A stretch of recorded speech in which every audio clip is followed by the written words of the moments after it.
You are standing in the quiet of your workshop, not yet fully awake, when you hear the first sound of the day. It is a cart coming slowly along the lane outside, the iron-shod wheels turning on packed earth and small stones, with a low, steady grinding that seems to match the rhythm of your own slow breathing. The cart does not hurry. You can tell from the creak of the axle that it carries a heavy load, and from the familiar jingle of the horse's harness that it is the carter from the tannery beyond the town wall. You have been expecting him, for the tanner had sent word 2 days ago that a fresh lot of ox hides was ready, and now here it is, arriving in the grey early light that seeps through the window and lies across the stone floor like a thin wash of water. You pull on your heavy apron and step to the door, lifting the wooden latch that is worn smooth from years of use. The door swings open without a sound, and the cool air of the morning touches your face with a smell of damp straw, wood smoke from distant chimneys, and the faint, sharp scent of the leather itself, even before you see it. The horse is a bay with a patient eye, standing with its head lowered as if it knows this is just one more stop on a long, familiar round. The carter, a man whose name you have known for years but rarely speak aloud, nods once and then turns to the back of the cart where the hides are stacked in a dark, heavy pile, each one folded once and tied with a rough cord. Together you begin to unload. You take one end of the first hide, feeling its weight pull at your arms. The stiff, board-like resistance of leather that has been tanned in oak bark liquor and then dried slowly until it holds its shape like a sheet of thick pasteboard. The carter takes the other end, and with a quiet shuffle of boots on the cobbles, you carry it into the workshop and lay it on the broad oak table that stands in the center of the room. The table is old, its surface darkened and polished by decades of hides sliding across it, and the leather lands with a dull, flat sound, a sound that seems to absorb rather than echo. You go back outside, and the two of you lift another hide, and then another,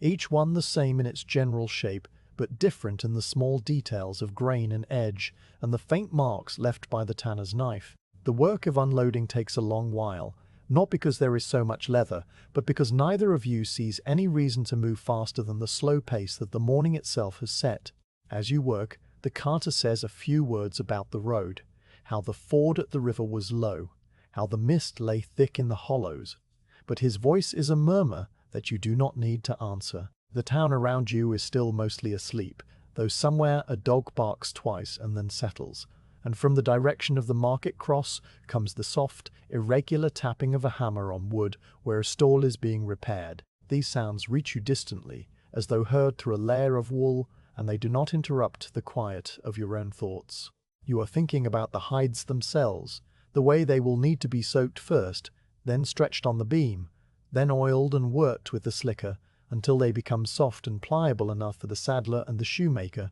who will come later in the week. But these are not urgent thoughts. They are simply the natural order of things, the way the day will unfold once the cart has gone. When the last hide is inside, the carter takes the empty cart around the corner to the inn-yard for a bit of hay and a rest for the horse, and you are left alone with the pile of leather. You stand beside the table and look down at the hides, running your palm over the topmost one to feel the cool, dry surface that is rough in some places and smoother in others where the tanner has shaved it. The leather is a deep, uneven brown, the color of wet bark and autumn earth, and it carries the distinctive tannery smell of oak galls and lime and something older and deeper that belongs to the animal itself. You lift a corner and let it fall back, watching how it resists bending, how it seems to hold its shape with a kind of stubborn memory. This stiffness is what you will spend the next several days coaxing out, not with force, but with patience and oil and the steady pressure of your tools. The light in the workshop grows a little stronger now, shifting from grey to a pale, buttery tone that picks out the grain of the wooden beams overhead and the small cracks in the lime-washed walls. You move around the room slowly, touching things out of habit. The stretching beam that stands in its angled frame like a large wooden easel, the slicker hanging from its hook with its broad, polished face turned to the wall, the small iron pots of oil and tallow set on a shelf beside the cold hearth. Everything is in its place, and everything is ready. You take a moment to fill a pitcher with water from the stone trough outside, pouring it into a shallow wooden tub that you will use later for the first soaking. The water is cold and clear, and it splashes quietly against the sides of the tub as it settles. You wipe your hands on your apron and stand still again, listening to the silence that fills the workshop between the small, soft sounds of your own movements. After a while, you return to the table and begin to arrange the hides more carefully, stacking them with the flesh side down and the grain side up, so that they will not scratch one another. You notice the differences between them. One has a small scar where the animal must have rubbed against a fence, another is thicker at the shoulder and thinner at the belly. A third has a faint pattern of veins visible just under the surface, like a map of a forgotten stream. Each hide will behave a little differently when it comes to stretching and oiling, and you file these observations away without any sense of hurry, knowing that when the time comes, your hands will remember what your eyes have noted. The work of a currier is not a matter of rules, but of attention, and attention requires stillness. Now you take the first hide you unloaded and carry it alone to a separate table near the window where the light is best for close work. You spread it out flat, smoothing it with both hands from the center outward to the edges, pressing down the corners that curl up. The leather is cool and unyielding, and as you smooth it, you can feel the slight ridges that run along the backbone, the places where the hair once grew, the tiny pores that are now sealed by the tanning process. You lean over it, your face close enough to see the fine dust of dried tannin that still clings to the surface, and you begin to examine it inch by inch, not because you expect to find flaws, but because this is part of the ritual, the slow, careful beginning of a long process. Your fingers move across the hide with the same gentle, repetitive motion, tracing the edges where the tanner's knife has left a slightly thicker margin, testing the flexibility of the neck and the stiffness of the butt. All the while, the workshop remains quiet. The only sound the faint rustle of your sleeve against the leather and the occasional creak of a timber settling as the day warms. Time passes in the way it passes in a workshop where nothing is measured by clocks. The light has moved a few inches across the floor, creeping toward the base of the stretching beam when you decide to begin the first soaking for one hide that is particularly stiff. You lift it from the table, fold it loosely over your arm, and carry it to the tub of water. Lowering it in is a slow business, for the leather floats at first, resisting the water as it resisted your touch. You push it down gently with both hands, letting the water creep up over the edges and seep into the pores, and you place 3 smooth stones from the corner of the room onto the hide to hold it submerged. The water immediately darkens the leather and begins to draw out a little of the remaining tannin, sending thin, cloudy wisps into the tub. You stand beside it, watching the small bubbles rise and cling to the surface. Then you return to the table and the remaining hides. The morning wears on in this manner, a slow, undramatic sequence of small actions that seem to blend into one continuous flow. You separate the hides into lots according to their intended use, the thickest pieces for the saddler, who will need strong, firm leather for saddle skirts and girths, the slightly softer ones for the shoemaker, who prefers a tighter grain and more pliability. You make a mental note of which hides will need extra oiling, and which may need only a short stretching, and you mark the corners with a tiny smear of chalk from a piece kept in your apron pocket. The chalk is white and soft, and the marks are faint, barely visible, but they will help you remember later. Outside, the town has woken fully now. You can hear the clatter of a cart going to market, the voices of 2 women talking near the well, the distant ring of the blacksmith's hammer on iron. These sounds come into the workshop as through a thick curtain, muted and far away, not disturbing the calm that holds the room. You do not feel any need to go outside or to join the life of the town. Your place is here, with the leather and the oil and the slow, patient tools. After a while, the carter returns to say he is heading back to the tannery and will bring another load in a week or 2, and you nod and wish him a good road, and then the door closes and the silence returns. You take a short break now, sitting on a wooden stool near the window and eating a piece of bread and a bit of cheese that you had wrapped in a cloth. The food is plain, and the act of eating is unhurried. You look out through the small, thick panes of glass at the lane, where a few people pass by on foot, their steps slow and their faces calm, and you watch the way the sunlight catches the dust motes that float in the air. When you have finished, you brush the crumbs from your apron and stand up, feeling the familiar ache in your back and shoulders that comes from standing and lifting, an ache that is not unpleasant, but simply part of the day. The hide in the tub of water has now been soaking for over 2 hours, and when you go to check it, you can see that it has begun to soften at the edges. You press a finger into the leather and feel it give a little, the fibers slowly relaxing as they take in the moisture. You lift one corner out of the water and let it drip, watching the beads run down and fall back with small silent splashes. Then you lower it again and replace the stones. It will need more time, perhaps another hour, before it is ready for the beam. In the meantime, you decide to prepare the first pot of oil for the day, a task that carries its own quiet rhythm and that will continue the steady, unbroken thread of the morning's work. And so the day moves forward, not with steps, but with the gentle, continuous motion of water soaking into leather, of light crossing a stone floor, of a man in a workshop doing what he has done 1,000 times before and will do again tomorrow, without haste and without waiting for anything more. You step back into the workshop after the carter's cart has rumbled away, and for a moment you stand just inside the doorway, letting your eyes adjust from the pale outdoor light to the softer amber dimness that fills the room. The door closes with a gentle thud, and the latch falls into place, sealing you into the quiet that belongs only to this space. You have spent so many hours here that the workshop feels like an extension of your own breathing. Every surface and shadow known so deeply that you could move through it in total darkness without brushing against anything out of place. The air holds a mixture of smells that are never quite the same from one day to the next, but always return to a familiar base of old wood, cold iron, dust from the stone floor, and the deep, earthy scent of the leather piled on the central table. This morning the air is a little cooler than usual, carrying a hint of the dampness that seeped in overnight through the gaps around the window, but it will warm as the day advances and the small fire in the corner hearth does its slow work. You decide to spend the hour before the soaked hide is ready, not in idleness, but in the quiet, pleasant task of reacquainting yourself with the workshop and all its contents, a kind of slow inventory that you perform not out of necessity,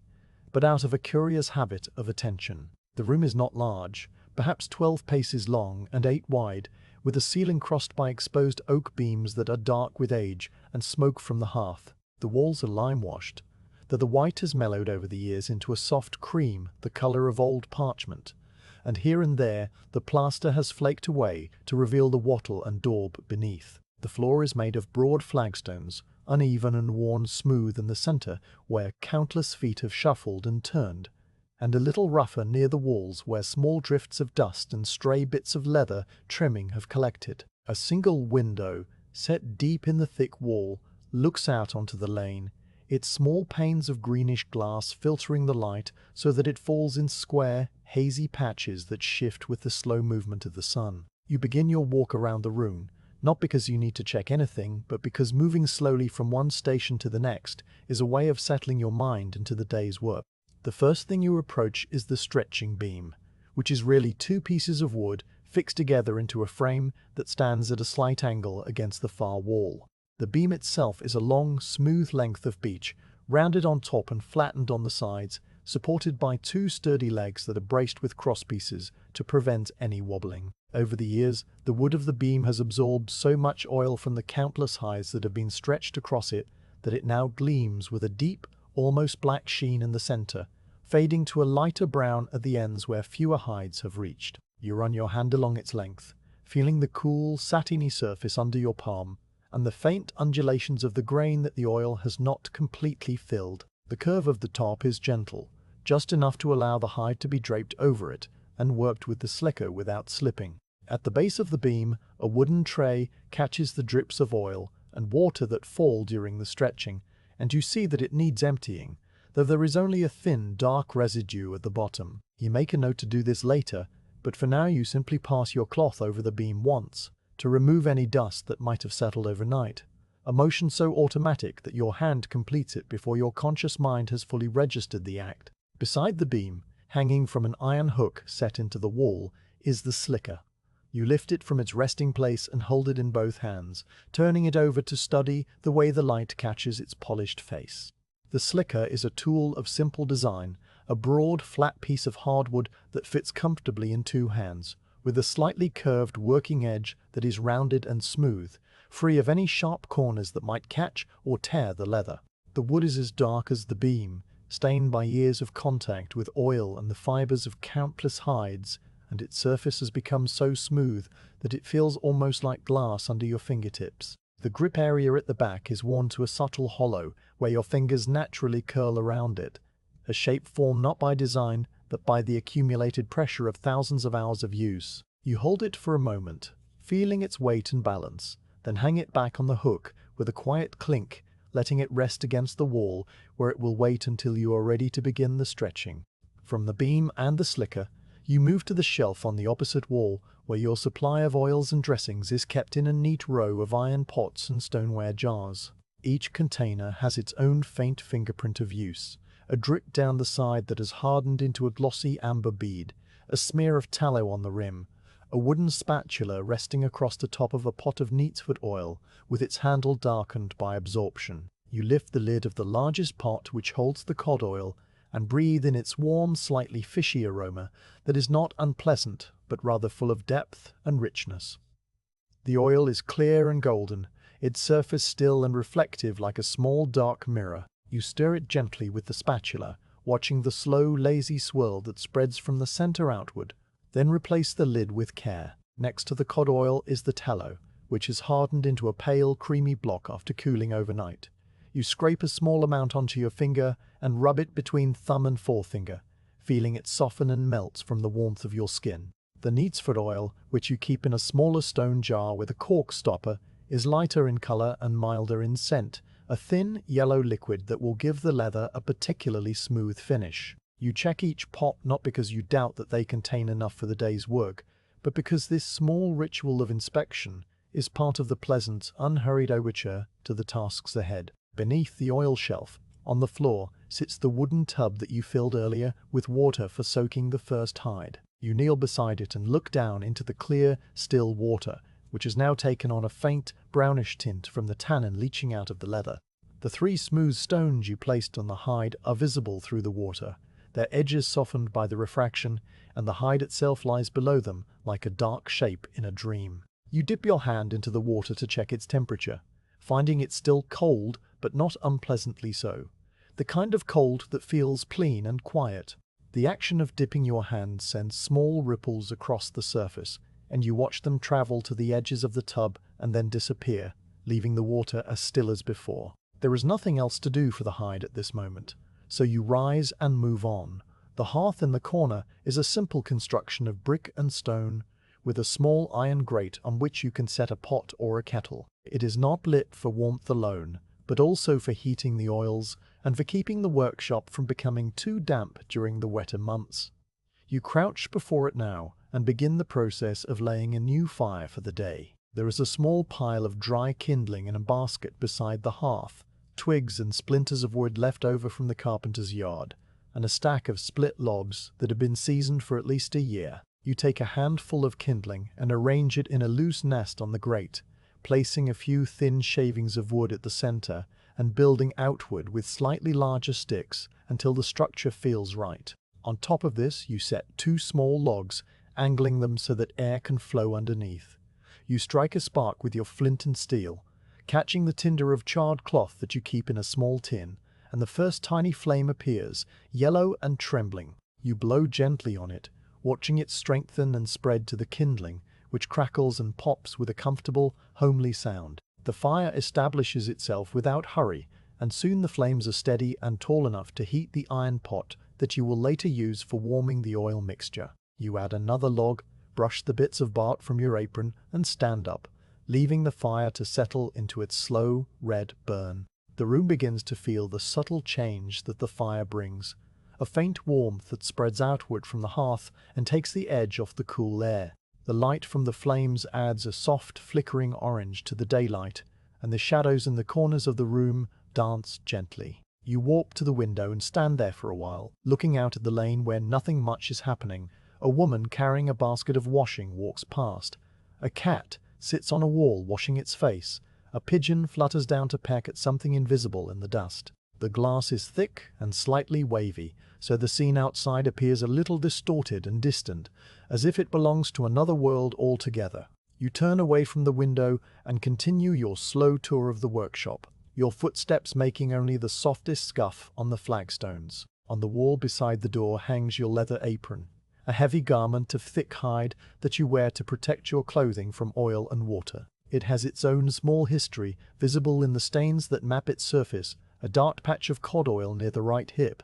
a splash of neatsfoot oil on the left shoulder, a long faint smear of tallow across the stomach where you habitually wipe your hands. The ties are made of stout cord that is frayed at the ends but still holds firm, and the neck strap is smoothed to a soft, pliable curve from years of resting against your collarbone. You take the apron down and put it on, settling the strap over your neck and tying the cords behind your back with a practiced twist. The weight of it is comfortable and grounding, and it smells faintly of all the things you have worked with, a composite scent that is uniquely yours. Beyond the apron, a set of wooden shelves holds the smaller tools of your trade, the blunt-edged currier's knife with its handle of wrapped leather, the wooden stretcher that you sometimes use for pulling out wrinkles, a bone burnisher for smoothing edges, a lump of pumice for roughing up the grain when needed, and several scraps of coarse linen cloth for wiping and polishing. Each tool has its designated place, and you touch them one by one as you pass, not taking them down but simply acknowledging their presence.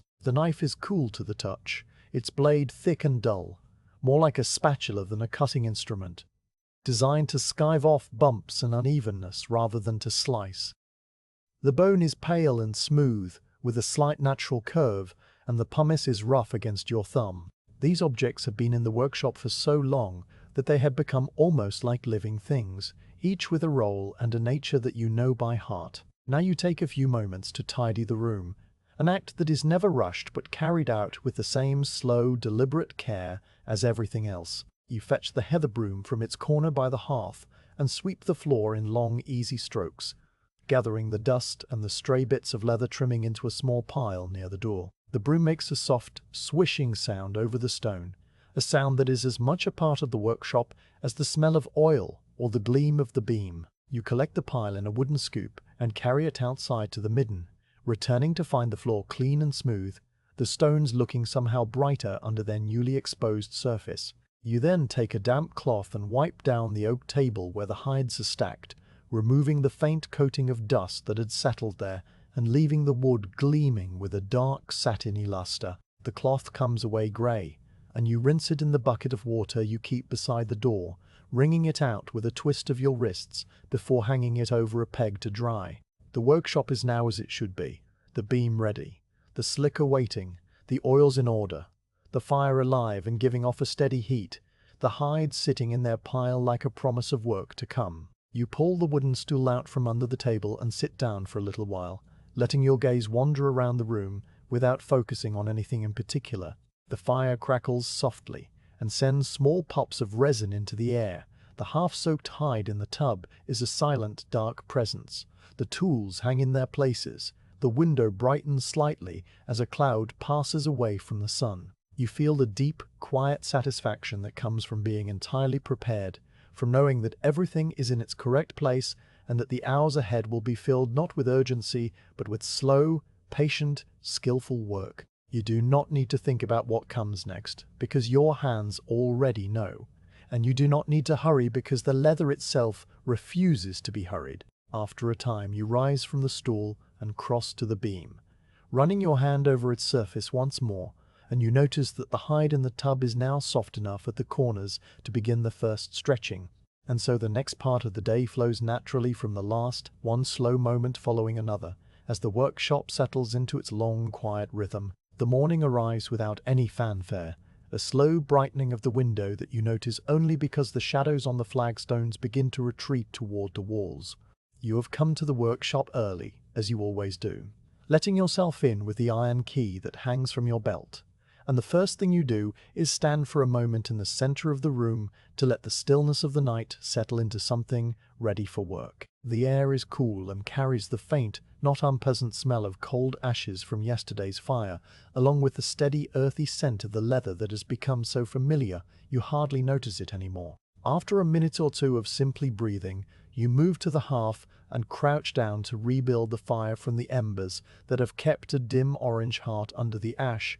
through the night. You blow gently until a small flame catches in the kindling, then you add a few twigs and a single split log, watching as the fire reclaims its place in the corner and begins to send a soft warmth outward in slow, invisible ripples. With the fire settled, you turn your attention to the pile of hides that have been waiting since yesterday. Some of them still stiff and untouched, others already partly softened by a first soaking or an initial stretching. Today you decide to begin the soaking process for a hide that you noticed earlier as the driest and most stubborn of the lot. A heavy ox hide from the tannery's winter batch, thick at the shoulder and almost rigid along the backbone. You lift it from the pile and carry it over to the window where the light is strongest, and you lay it across the table so that you can examine it more closely. The surface is a patchwork of dark and lighter browns, marked here and there with faint traces of the grain pattern that was impressed into the animal's skin during its life. There is a slight roughness along one edge,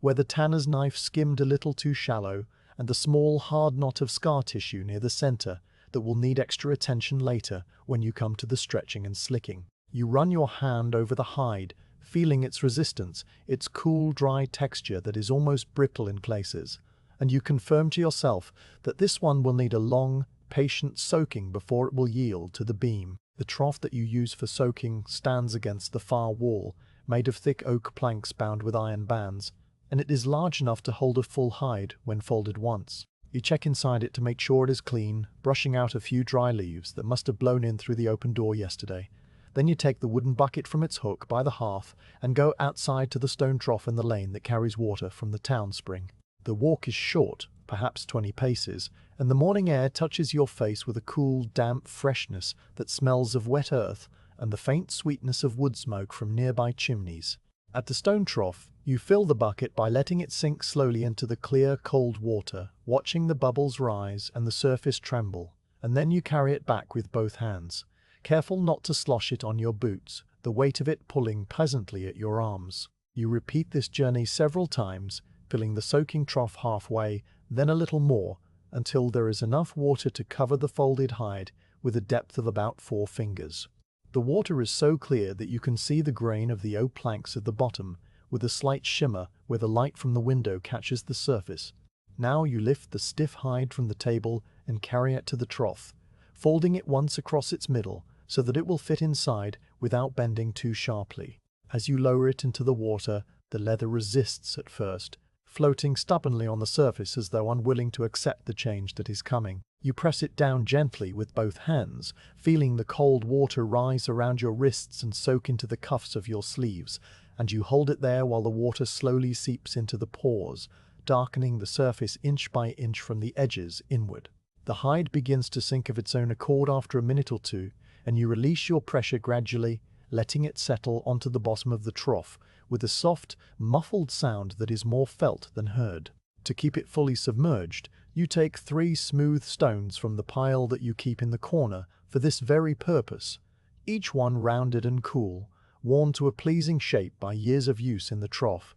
and you place them carefully along the edges of the hide, one at the neck end, one at the center fold, and one at the tail end. The stones sit heavily, pressing the leather down, and the water closes over them without a ripple. Now there is nothing to do but wait, for the water must do its quiet work without any help from you. You step back from the trough and wipe your hands on the coarse fabric of your apron, leaving dark, wet smears that will dry slowly over the next hour. The workshop seems to settle into a deeper stillness, as though the very walls are holding their breath in sympathy with the soaking hide. You take the wooden stool from beside the table and place it near the hearth so that you can sit and watch the trough from a comfortable distance, and you lower yourself onto it with the same unhurried care you bring to every movement. Sitting there, you can see the window, the trough, the pile of hides, and the steady yellow flames in the hearth all at once, a familiar composition that you have looked upon 1,000 times. For a long while you simply sit and observe the hide as it absorbs the water. The first change is in the color, which deepens from a dusty pale brown to a richer, darker tone that reminds you of damp earth after a light rain. This darkening spreads slowly from the edges and the places where the water touches most directly, creeping across the surface like a shadow that follows the sun. You can see the texture of the grain becoming more pronounced as the fibers swell, the tiny sealed pores opening up and taking in moisture so that the surface begins to lose its hard, flat appearance and develop a slight, almost velvety nap. Every few minutes you rise from the stool and walk over to the trough to look more closely, bending down so that your face is only a hand's width from the water, and you watch the small changes that are almost imperceptible from moment to moment, but unmistakable when you compare what you see now to what you saw a quarter of an hour ago. You do not touch the hide yet, for it is too early, but you study the way the water moves around the stones, the minute bubbles that cling to the hairs of the leather's grain, the slow drift of a tiny speck of tannin that has been released and now floats, suspended, in the clear liquid. The sounds of the town outside filter into the workshop as they always do, quiet and unobtrusive, providing a soft background to the silence within. You hear the creak of a cart passing on the lane, the driver calling a low word to his horse, and then the sound fades into the distance. A few minutes later, the bell from the town's small chapel rings the hour, a single mellow note that hangs in the air and then dissolves into the morning. A dog barks somewhere beyond the market cross. Not an alarm, but in the casual way, a dog will announce the arrival of a stranger who is no stranger at all, and then it falls quiet again. These sounds reach you as though through a thick wool blanket, softened and remote, never disturbing the calm concentration that you hold around yourself like a cloak. Inside the workshop, the only sounds are the faint crackle of the fire, the occasional settling of a log with a soft thud, and the very distant,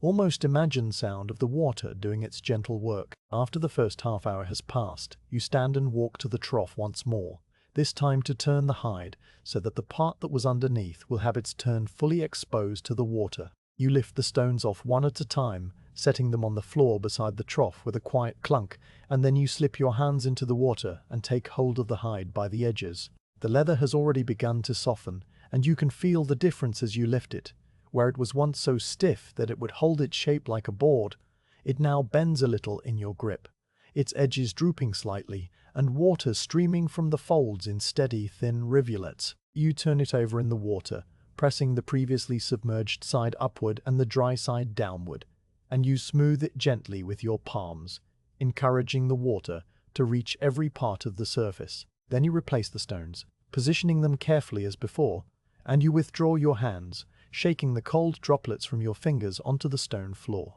You dry your hands on your apron again,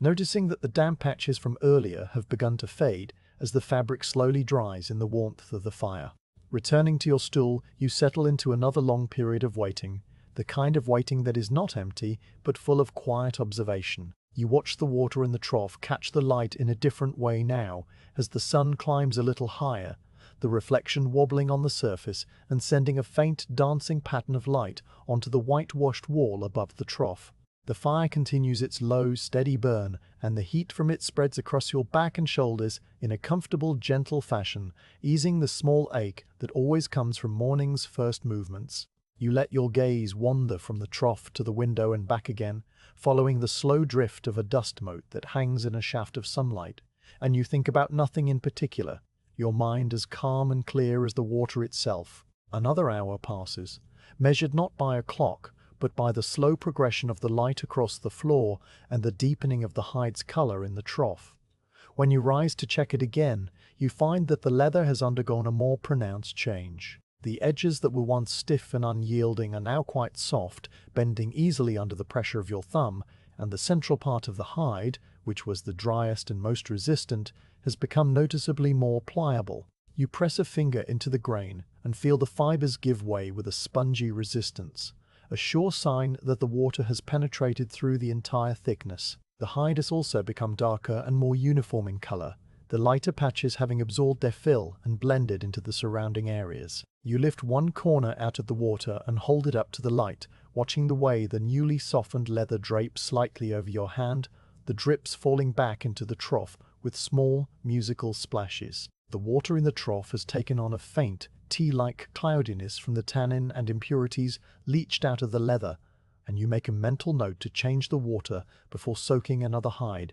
But for now, it is still clean enough to finish the job. You lower the corner back into the trough and press it down again, then replace the stone that had been displaced by your examination. The hide has been soaking now for nearly 2 hours, and you judge that it needs perhaps one more half hour before it will be fully prepared for the stretching beam. Instead of sitting again, you decide to use this time to prepare the beam itself, wiping it down with a cloth dipped in a little of the neatsfoot oil to ensure that the hide will slide smoothly over its surface. You take the cloth from its hook, pour a few drops of the pale yellow oil onto it, and run it slowly along the entire length of the beam, from the top curve down to the base, working the oil into the wood with small circular motions. The wood drinks the oil greedily, darkening for a moment and then returning to its usual rich, deep brown as you wipe away the excess. The scent of the neatsfoot oil rises into the air, clean and slightly sweet, mingling with the smokiness of the fire and the damp organic smell of the soaking leather.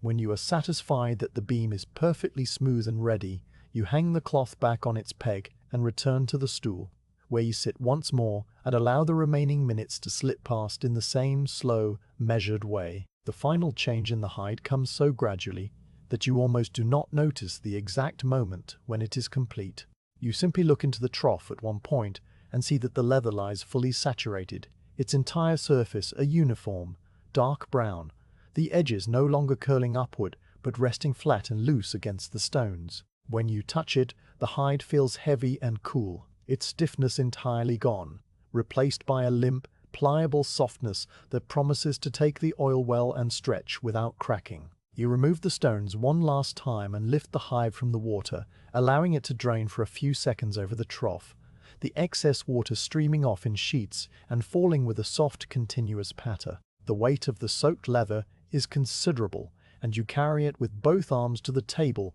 where you spread it out flat and press it gently with a cloth to remove the worst of the moisture. The hide is now ready for the beam and the slicker, and you feel the quiet satisfaction of a task begun well and allowed to proceed at its own pace. The workshop remains calm around you, the fire burning low and steady, the tools waiting in their places, and the morning outside continuing on without any awareness of the slow, patient work that has been unfolding within these walls. You take a moment to look at the soaked hide, noticing the way the grain has opened up and the surface has become slightly tacky to the touch,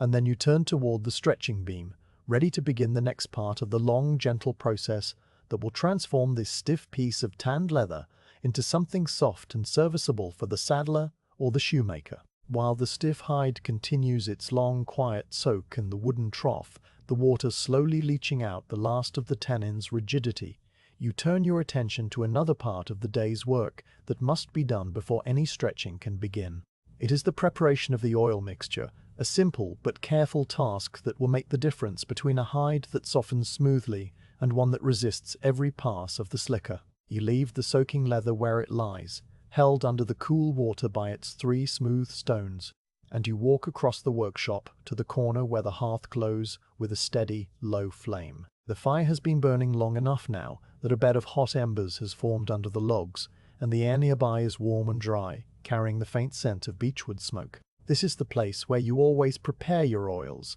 because a gentle warmth helps them blend together without ever reaching a bubble or a sizzle, preserving the qualities that make them sink deeply into the fibers of the leather rather than sit on the surface. You take down the small iron pot that hangs on a hook beside the hearth, a sturdy vessel with a rounded bottom, a short handle wrapped in leather cord, and a dark, seasoned interior that has never been scrubbed clean, only wiped and reused. This pot is dedicated solely to the warming of leather oils, and over the years the metal has absorbed so much fat and tallow that it carries a permanent, nutty gloss even when empty. You set it on the iron grate over the embers, positioning it carefully so that it sits level and will not tip, and then you turn to the shelf where your raw ingredients wait in their stoneware jars and smaller pots. The first thing you reach for is the pot of cod oil, which is the base of your mixture. You remove the lid and set it aside, and for a moment you simply look down into the oil, observing the clear, golden liquid with its faint amber depths, and the way the light from the fire catches its surface in trembling, coppery highlights. The smell rises to meet you, a briny, rich aroma that speaks of the cold northern seas where the fish were caught and rendered, a smell that is strong but not unpleasant, and one that will fade to a barely perceptible background note once the leather is finished. You take a wooden ladle that rests inside the pot and dip it slowly into the cod oil, letting it fill without splashing. The ladle is carved from a single piece of boxwood, its bowl worn thin at the edges from years of scraping against the iron rim. You lift it out and hold it over the iron pot, tilting your wrist so that the oil flows in a thin, steady stream, landing with a soft, liquid sound that is halfway between a pour and a sigh. You add 2 ladles full, watching the oil settle into the bottom of the pot and begin to warm, its surface growing shinier and more mobile as the heat from the embers transfers upward through the iron. The oil does not smoke or crackle. It only becomes a little thinner, a little more willing to move when you tip the pot. Next, you reach for the tallow, which you keep in a covered stone jar on the shelf. The tallow is rendered beef fat, hard and white, with a texture that reminds you of cold butter. You take out a lump the size of a hen's egg, using a small wooden spatula to lift it, and you drop it into the warming cod oil, where it immediately begins to soften and lose its sharp edges. For a little while, you do nothing but watch the tallow as it melts, its solid form relaxing into a puddle of pale, creamy liquid that spreads out across the surface of the cod oil and then slowly blends in as you stir gently with the wooden spatula. The spatula moves in slow, lazy circles, pushing the melting tallow around the pot, and the mixture gradually becomes a single, uniform liquid with a slightly cloudier appearance than the cod oil alone. The smell in the air changes and deepens, the marine sharpness of the cod oil mellowing into something rounder and warmer as the tallow contributes its own mild, meaty fragrance. You step away from the fire for a moment to collect the third and final ingredient, a small stone jar of neatsfoot oil that sits on the highest shelf, stoppered with a cork that has been pressed in so many times it has taken on the shape of the jar's mouth. Neatsfoot oil is rendered from the shin bones and feet of cattle, and it is prized among curriers for its ability to penetrate deeply into leather without darkening it too much or leaving a greasy residue. It is thinner than the cod oil, almost watery, and it has a pale yellow color that reminds you of weak chamomile tea. You pull the cork free with a soft pop and pour a careful amount into the iron pot, not measuring with any instrument, but simply judging by eye the way the stream of pale oil meets the surface of the mixture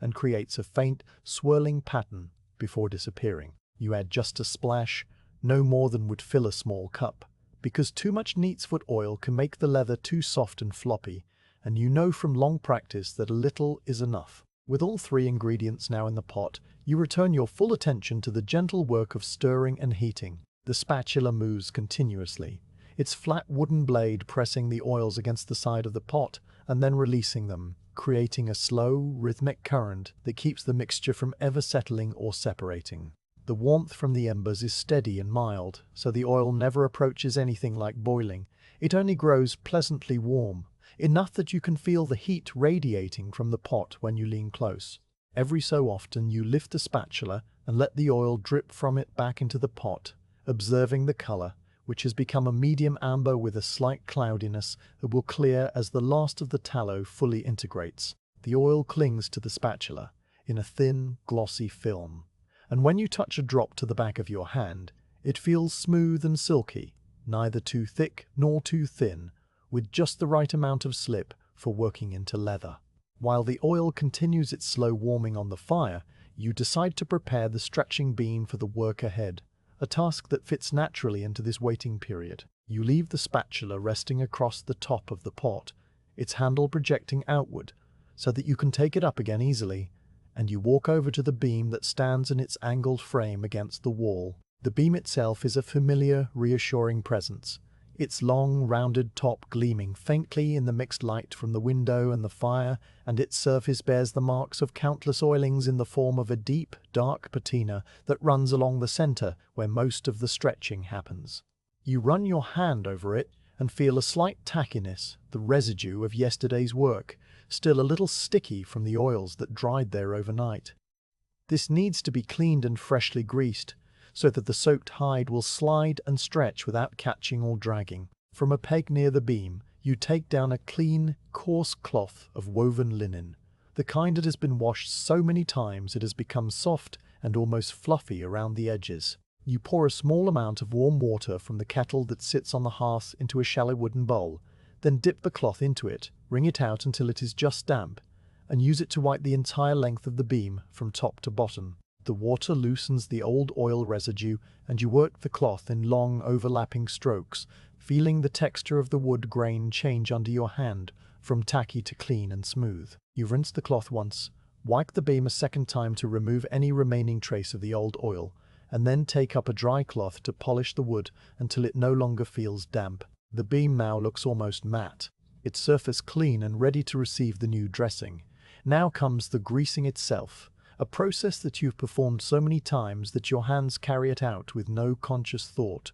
You take the pot off the fire for a moment, using a folded cloth to protect your hand from the warm handle, and you carry it carefully across the workshop to set it on the floor beside the beam. The oil mixture inside is liquid and golden, steaming faintly in the cooler air away from the hearth, and its scent rises up to greet you, a deep, comforting blend that promises good results. You dip a fresh rag into the warm oil, letting it soak up a generous amount, and then you begin to rub it into the wood of the beam, starting at the very top where the hide will first make contact. The rag moves in small, tight circles, pressing the oil into the grain, and the wood drinks it in, darkening with an instant, rich glow wherever the oil touches. You work your way slowly down the curved face of the beam, adding more oil to the rag as needed, ensuring that no dry spots remain, and you pay particular attention to the ends, which tend to dry out faster and sometimes develop tiny cracks if they are neglected.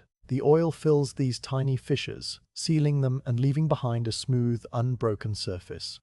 The greasing of the beam is a slow, methodical exercise, and you allow yourself to sink into its rhythm as you have sunk into every other rhythm of the morning. Your left hand steadies the rag, while your right hand moves it in those steady circles, and your eyes follow the trail of glossy, darkened wood that you leave behind you. The oil mixture cools slightly as you work, thickening to a more buttery consistency, and this actually helps it to stay on the wood rather than dripping off too quickly. The scent of the oil, combined with the warm, clean smell of the wood itself, fills the area around the beam and makes the whole corner of the workshop smell like a place where careful, honest work is done. Every few minutes you pause to wipe your hands on your apron, to shift your stance, or to look back at the soaking hide across the room, still submerged and still softening at its own unhurried pace. And then you return to the beam with the rag, repeating the same calm, circular motions. When the beam is fully greased and gleaming from end to end, you set the rag aside and pick up a final tool, the hard, polished bone that you use as a burnisher for the tight spots where the beam meets its supporting legs. The bone is smooth and cool, and you run it along the edges and the underside of the beam, pressing any excess oil into the crevices and leaving a clean, even finish. The beam now looks as though it is made of dark, liquid amber, its surface so slick that a drop of water would run off without pausing. You test it with the back of your hand, feeling the silky smoothness and the slight, pleasant coolness that the oil has left behind.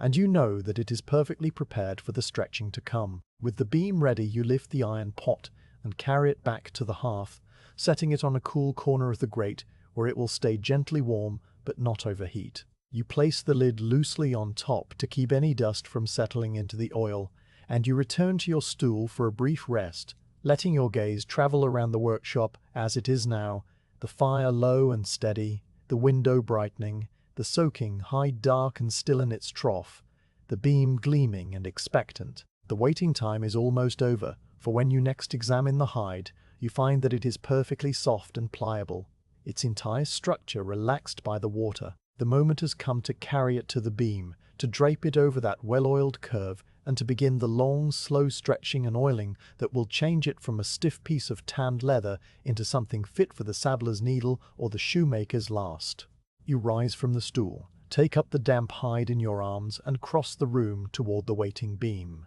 feeling the quiet satisfaction of a workshop fully prepared and a process ready to unfold in its own time. You lift the soaked hide from the table where it has been draining, and the weight of it is considerable, pulling against your arms with a heavy, liquid compliance that was entirely absent when the leather was dry. The water has done its work completely, transforming the rigid, board-like ox hide into something that droops and folds over your hands, the edges dripping a slow, rhythmic patter onto the flagstones as you carry it across the room. You can feel the cool moisture seeping through the fabric of your apron and into the sleeves of your shirt, a sensation that is not uncomfortable, but simply part of the process, as familiar as the weight of the slicker or the smell of the oil. The hide sags in the middle, bending naturally along the line of the backbone, and you have to gather it carefully to keep the corners from dragging on the floor. Step by step, you move toward the stretching beam that waits in its angled frame, its surface gleaming with the fresh coat of oil you applied earlier, and the firelight from the hearth catches the beam in a way that makes it look like a long, dark mirror set into the wall. When you reach the beam, you pause for a moment to shift your grip and plan the first placement of the hide. The beam is designed so that the leather can be draped over its rounded top, with the weight of the hanging portion helping to hold it in place while you work. You lift the hide higher, feeling the muscles in your shoulders engage, and you center it carefully, laying it across the curve of the beam so that the backbone runs straight along the crest and the two sides fall evenly down the front and back faces. The leather lands with a soft, wet slap, and immediately it begins to conform to the shape of the wood, sinking slightly into the curve and clinging there as though it already understands its purpose. You smooth it with both hands, pressing out the air bubbles and wrinkles that are formed during the carrying, and you adjust the edges so that the hide hangs symmetrically, the belly portions draping down toward the drip tray at the base of the beam. The surface of the leather, still dark and saturated from the trough, shows the faint, ghostly outlines of the grain pattern more clearly, now that it is stretched even slightly, and you can see the way the pores have opened up into tiny dark dots that will soon drink in the oil. Now you step back and go to the wall where the slicker hangs, lifting it from its iron hook with the same easy, practiced motion that you have used 1,000 times. The slicker feels cool and solid in your grip, its polished wooden face smooth against your palm, and you carry it back to the beam with a sense of quiet readiness. You position yourself at one end of the beam, near the hide shoulder, and you place the slicker against the leather, holding it at a slight angle so that the rounded edge makes even contact with the damp surface. The first stroke is always the lightest,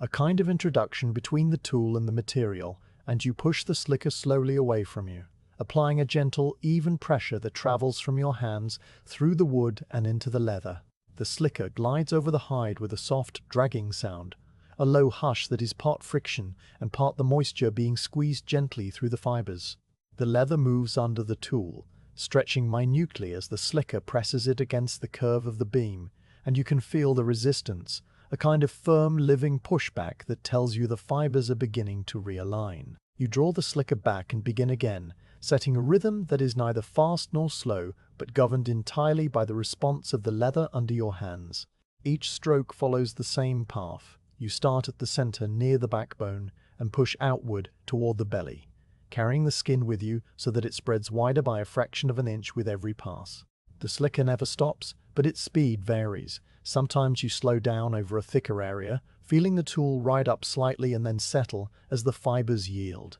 And other times you move more quickly across a section that has already begun to soften and requires less persuasion. The motion comes from your shoulders and your back, and your arms remain relaxed, letting the weight of the slicker do much of the work. After a dozen strokes, you shift your position slightly, moving along the beam to work on a new section, and you begin again with the same steady, repetitive flow, the slicker whispering against the leather in a continuous, low murmur that fills the quiet of the workshop. As you work, you pay close attention to the way the hide responds, because each piece of leather has its own character and will stretch differently depending on the thickness, the part of the animal it came from, and even the conditions in the tannery when it was processed. This particular hide is thickest at the shoulder and along the backbone, and in those areas the slicker meets more resistance, requiring a firmer, slower pressure that you apply by leaning your body weight slightly into the tool. The belly portions, on the other hand, are thinner and more yielding, and there the slicker slides almost of its own accord, spreading the leather easily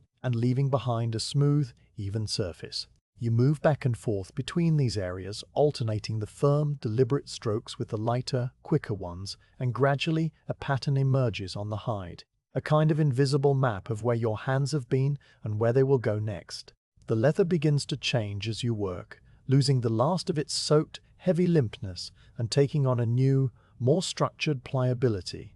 A texture that is still damp, but no longer sodden, firm but no longer stiff. Every few minutes you pause to rest your hands and to observe the progress you have made. You step back from the beam and look at the hide as a whole, noting how the edges that were once curled and uneven now lie flatter against the wood, how the grain lines have straightened out and become more parallel, how the surface has begun to take on a faint, satiny sheen from the oil that was already on the beam, transferring onto the leather. During these pauses, you might wipe your brow with the back of your wrist, or you might walk over to the fire to add a small log, or you might simply stand still and let the quiet of the workshop settle around you like a blanket. The sounds of the town outside continue at their usual muted distance. A dog barking somewhere near the market, the faint ring of the blacksmith's hammer, a child calling out and then being hushed, but none of these sounds intrude upon the stillness that you carry with you as you work. After a minute or two, you return to the beam, take up the slicker once more, and resume the rhythm exactly where you left off. Now you decide to introduce a little of the warm oil mixture directly onto the hide to help the slicker move more freely and to begin feeding the fibers from the outside while the moisture still inside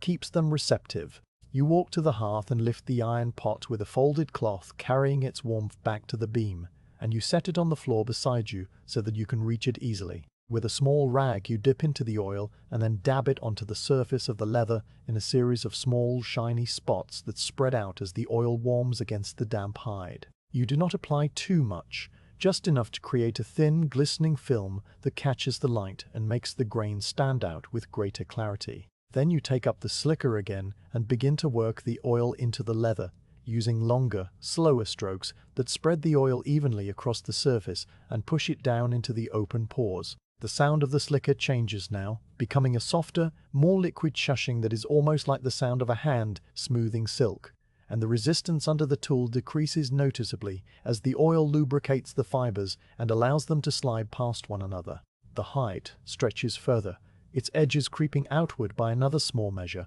and you can see the color deepening to a warmer, richer brown that will only grow more beautiful as the oil continues to penetrate. You work your way methodically from one end of the hide to the other, covering every inch with the slicker, never skipping a spot, never rushing over a section that needs more attention. When you reach the far end, you turn around and work back in the opposite direction, overlapping your strokes slightly to ensure an even finish. The process is hypnotic in its repetition, and your mind enters a state that is neither fully focused nor fully wandering, but somewhere in between. A calm, attentive hum that matches the hum of the slicker on the leather. You think about nothing in particular, or perhaps you think about the next hide that will need soaking, or the saddler who will come tomorrow to inspect the finished pieces. But these thoughts are light and fleeting, drifting through your consciousness like the dust motes in the window light, and then disappearing without leaving any trace of worry or urgency. After perhaps an hour of this work, you decide to flex the hide directly with your hands to help the stretching process along. You leave the slicker resting across the top of the beam and take hold of the hide by its edges, one hand on each side of the backbone, and you lift it slightly off the wood, bending it back and forth with a slow, rocking motion. The leather moves easily now, folding and unfolding like a heavy piece of fabric rather than a solid board, and you can hear the faint crackling sound of the fibers releasing the last of their internal stiffness. You flex it toward you and then away, adjusting your grip to work different areas, and each time you lower it back onto the beam, the hide lies a little flatter, a little more obedient to the curve of the wood. After the flexing, you take up the slicker again and repeat the stretching strokes, and you notice that the hide has become markedly softer, its surface now bearing the subtle, glossy patina of a leather that has been properly worked. The light in the workshop shifts as the morning wears on toward afternoon, the sun climbing higher and then beginning its slow descent, and the shadows on the flagstones lengthen and change shape. You are aware of the passing of time only through these small silent signals, for there is no clock in the workshop and no need for one. The work itself creates its own timeline, and you follow it as you have always followed it, never pushing against the natural pace that the leather demands. At some point, you stop to eat a small piece of bread and to drink a cup of water from the pitcher, sitting on your stool near the fire and chewing slowly while you look at the hide on the beam with a steady, evaluating gaze. The leather has now been stretched enough that it has taken on a new dimension. It is wider by a noticeable amount, its edges having crept outward by the length of your thumb, and its surface is smooth and uniform, free of the lumps and hard spots that marked it when it first came from the tannery. The grain is clean and even, running in long parallel lines that will make it easy for the saddler to cut and shape. You are pleased with the progress, but you know that there is still more to do, for a hide is never finished after a single session on the beam. It will need more oil, more flexing, more slow, repetitive passes with the slicker, before it reaches its final perfect pliability. When you have finished your small meal, you stand and stretch your own limbs, feeling the pleasant ache in your back and shoulders that comes from the steady, leaning work at the beam. You walk a slow circle around the workshop, checking the soaking trough where another hide might be waiting its turn, glancing at the fire, touching the tools on their pegs as if to reassure them that you have not forgotten them. Then you return to the beam and begin again, this time focusing on areas that you may have missed earlier, the very edges near the clips and the narrow strip along the neck, using shorter, more precise strokes of the slicker to bring these parts into harmony with the rest. The afternoon passes in this same quiet mode, the slicker moving, the oil gleaming, the leather softening, until finally you step back and look at the hide with the knowledge that the first stretching is complete. You lift it gently from the beam and lay it over the table to rest, smoothing it flat and leaving it there to settle, while you clean the slicker and wipe down the beam in preparation for the next stage, which will be the deeper oiling and flexing that will come tomorrow. The workshop grows dimmer now, the fire burning low and the windows showing a sky that has faded from pale blue to a soft dove grey, and you move through the closing tasks with the same calm attention, content in the knowledge that the hide is softer than it was and that the long quiet work will continue again when the morning returns. The hide has rested on the broad oak table through the night, and when you return to the workshop in the quiet of the early morning, you find it lying exactly as you left it, its surface now cool and slightly damp to the touch, no longer dripping but still carrying enough moisture in its fibers to accept another deep feeding of oil. You light the fire in the corner hearth first, kneeling on the stone floor to arrange the kindling and strike the spark, and you wait while the small flames take hold and begin their steady, gentle work of warming the room. Then you walk over to the table and look down at the leather, observing the way the grain has settled into an even, open pattern after yesterday's work on the beam. The color now a soft, muted brown that will deepen again as soon as the oil touches it. You run your palm over the surface, feeling the slight velvety resistance of the fibers, and you press down with your fingers to test the pliability, finding that the hide is no longer stiff, but still firm enough to need more softening before it can be passed on to the saddler or the shoemaker. The first thing you do is prepare the iron pot of oil mixture again, for the batch you warmed yesterday has been used up in greasing the beam and applying the first light coat. You go to the shelf and take down the stone jar of cod oil, the pot of tallow, and the small bottle of neat's foot oil, measuring them into the iron pot by eye as you did before, and then you set the pot on the grate over the low fire, stirring with the wooden spatula in slow, lazy circles while the ingredients melt together. The familiar scent rises into the air, a deep, nutty warmth that fills the workshop and mingles with the wood smoke and the clean, mineral smell of the damp leather. When the oil is warm and smooth and has taken on that golden, slightly cloudy appearance that tells you it is ready, you lift the pot with a folded cloth and carry it to the table, setting it down on a flat stone that you use as a trivet to protect the wood. Beside the pot, you place a clean scrap of thick wool cloth cut from an old blanket that has been washed and softened until it feels almost like a cloud in your hands. This cloth will be your tool for applying the oil, working it into the hide by hand before you return to the beam and the slicker. You dip the cloth into the warm oil, letting it soak up a generous amount, and then you begin to wipe it onto the leather, starting at the center along the backbone and moving outward toward the edges with long, even strokes. The oil goes on in a thin, shining layer, and the leather drinks it in at once, the color darkening from that soft brown to a richer, deeper chestnut that makes the grain pattern stand out, like the lines on a well-drawn map. You work the cloth in small, circular motions over the thicker areas, pressing the oil into the fibers, and you use a lighter, sweeping touch on the thinner belly sections, where the leather is more porous and takes the oil easily. The wool cloth slides over the surface with a soft, whispering sound, and as it moves, it leaves behind a trail of glossy, dark leather that catches the firelight and blows with a quiet amber warmth. After you have covered the entire grain side of the hide with a first coat of oil, you set the cloth aside and let the leather rest for a little while. During this rest, the oil continues to sink inward, moving through the open pores and along the tiny channels between the fibers, nourishing and lubricating them from within. You can almost see the hide changing as it absorbs the oil, the surface becoming slightly less glossy and more matte as the liquid travels down into the thickness of the skin, and you know from long experience that this deep penetration is what will give the leather its lasting softness and strength. You stand by the table, watching the hide in the same calm, patient way you would watch a field absorb a light rain,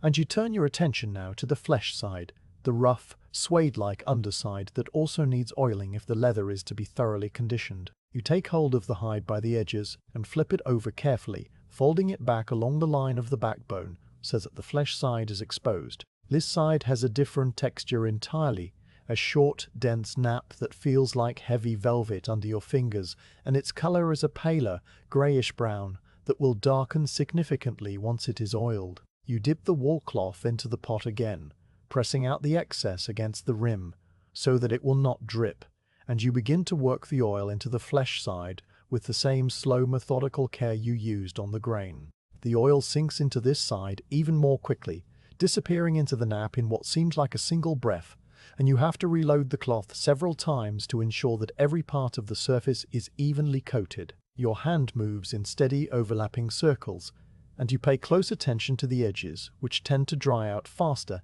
and can become brittle if they are neglected. The flesh side drinks and still seems to want more, and you feed it patiently, letting the leather tell you when it has had enough. When both sides of the hide have been oiled, you lift it from the table and carry it back to the stretching beam, which you wiped clean last night and which now waits with its own light dressing of oil from the morning's preparations. You drape the hide over the beam as before, centering it carefully and smoothing out any wrinkles with your hands, and you feel at once how different the leather has become. It is heavier now, heavy with the oil it has absorbed, and it clings to the beam with a kind of soft, supple grip, conforming to the curve of the wood almost entirely of its own accord. The color is a deep, uniform chestnut that seems to glow from within, and the surface has a satiny, slightly tacky feel that will help the slicker move smoothly over it. Now you take up the slicker, the familiar wooden tool with its broad, polished face, and you begin the next round of stretching,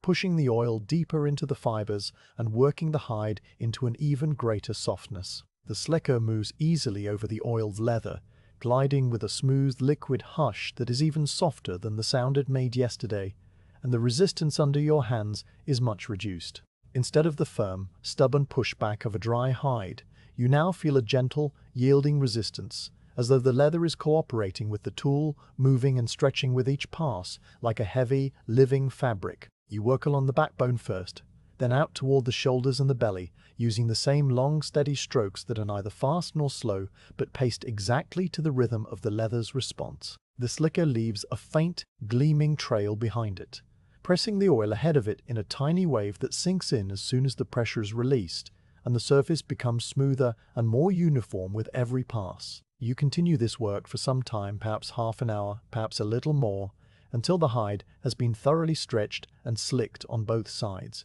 And then you come to the part of the process that you know will bring the final degree of softness, the flexing. You set the slicker aside and take hold of the hide by its edges, one hand on each side of the beam, and you lift it slightly, bending it up and away from the wood in a slow, easy motion. The leather folds into a gentle curve, and you can feel the fibers moving against one another inside, the oil lubricating their passage so that they slide rather than grate. You lower the hide and then lift it again, this time bending it in the opposite direction, and you repeat this rocking, flexing movement over and over, shifting your grip along the edges to work different sections. The motion comes from your arms and your shoulders, a steady, rhythmic sway that is almost like the rocking of a cradle, and it produces a soft, rhythmic sound,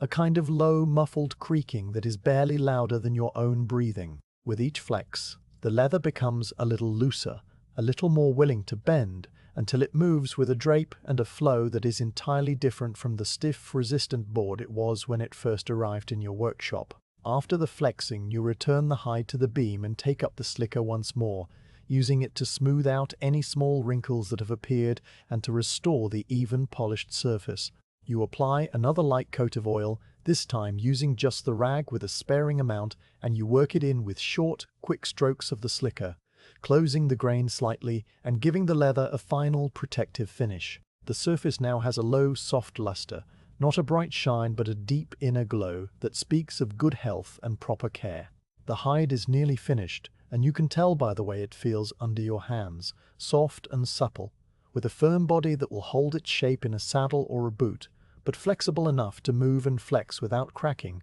for many years of use. You step back and look at the leather with a quiet, satisfied eye, letting your gaze travel from one end to the other, checking the thickness and the grain and the evenness of the color. Then you lift it from the beam and carry it to the table, where you spread it out flat and smooth it with your hands, pressing out any remaining unevenness and folding the edges neatly. The hide is now ready for the final stage, which will be the fine slicking and burnishing that comes after all the stretching and oiling are complete, but that is work for another day. For now, the leather has received everything it needs, and you are content to leave it resting on the table, absorbing the last of the oil and settling into its final character. You clean the slicker with a dry cloth, wiping away the oil that has accumulated on its face, and you hang it back on its iron hook, where it will wait until it is needed again. You cover the pot of remaining oil with a flat piece of slate and set it on the shelf to cool, and you bank the fire so that it will keep the workshop warm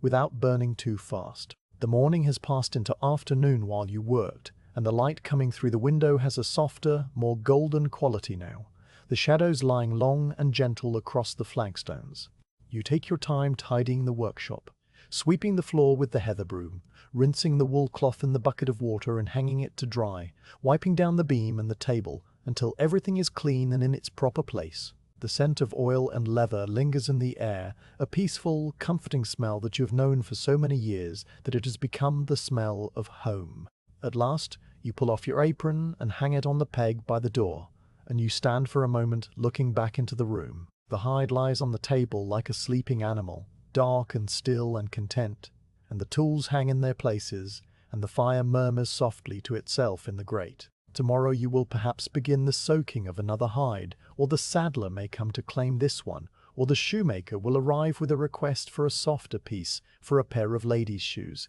But these are thoughts for another time. For now, the workshop is quiet, and the work is done, and the long, slow rhythm of the currier's trade has brought another piece of leather from stiffness to softness, as it has done before and will do again, in its own unhurried, unvarying way. The second morning after the heavy oiling breaks with a sky the color of unwashed fleece, and the light that filters through the workshop window is soft and diffuse, casting no sharp shadows on the flagstones. You arrive a little later than usual, having taken your time along the lane to watch a wren hopping among the thatch of the alehouse roof.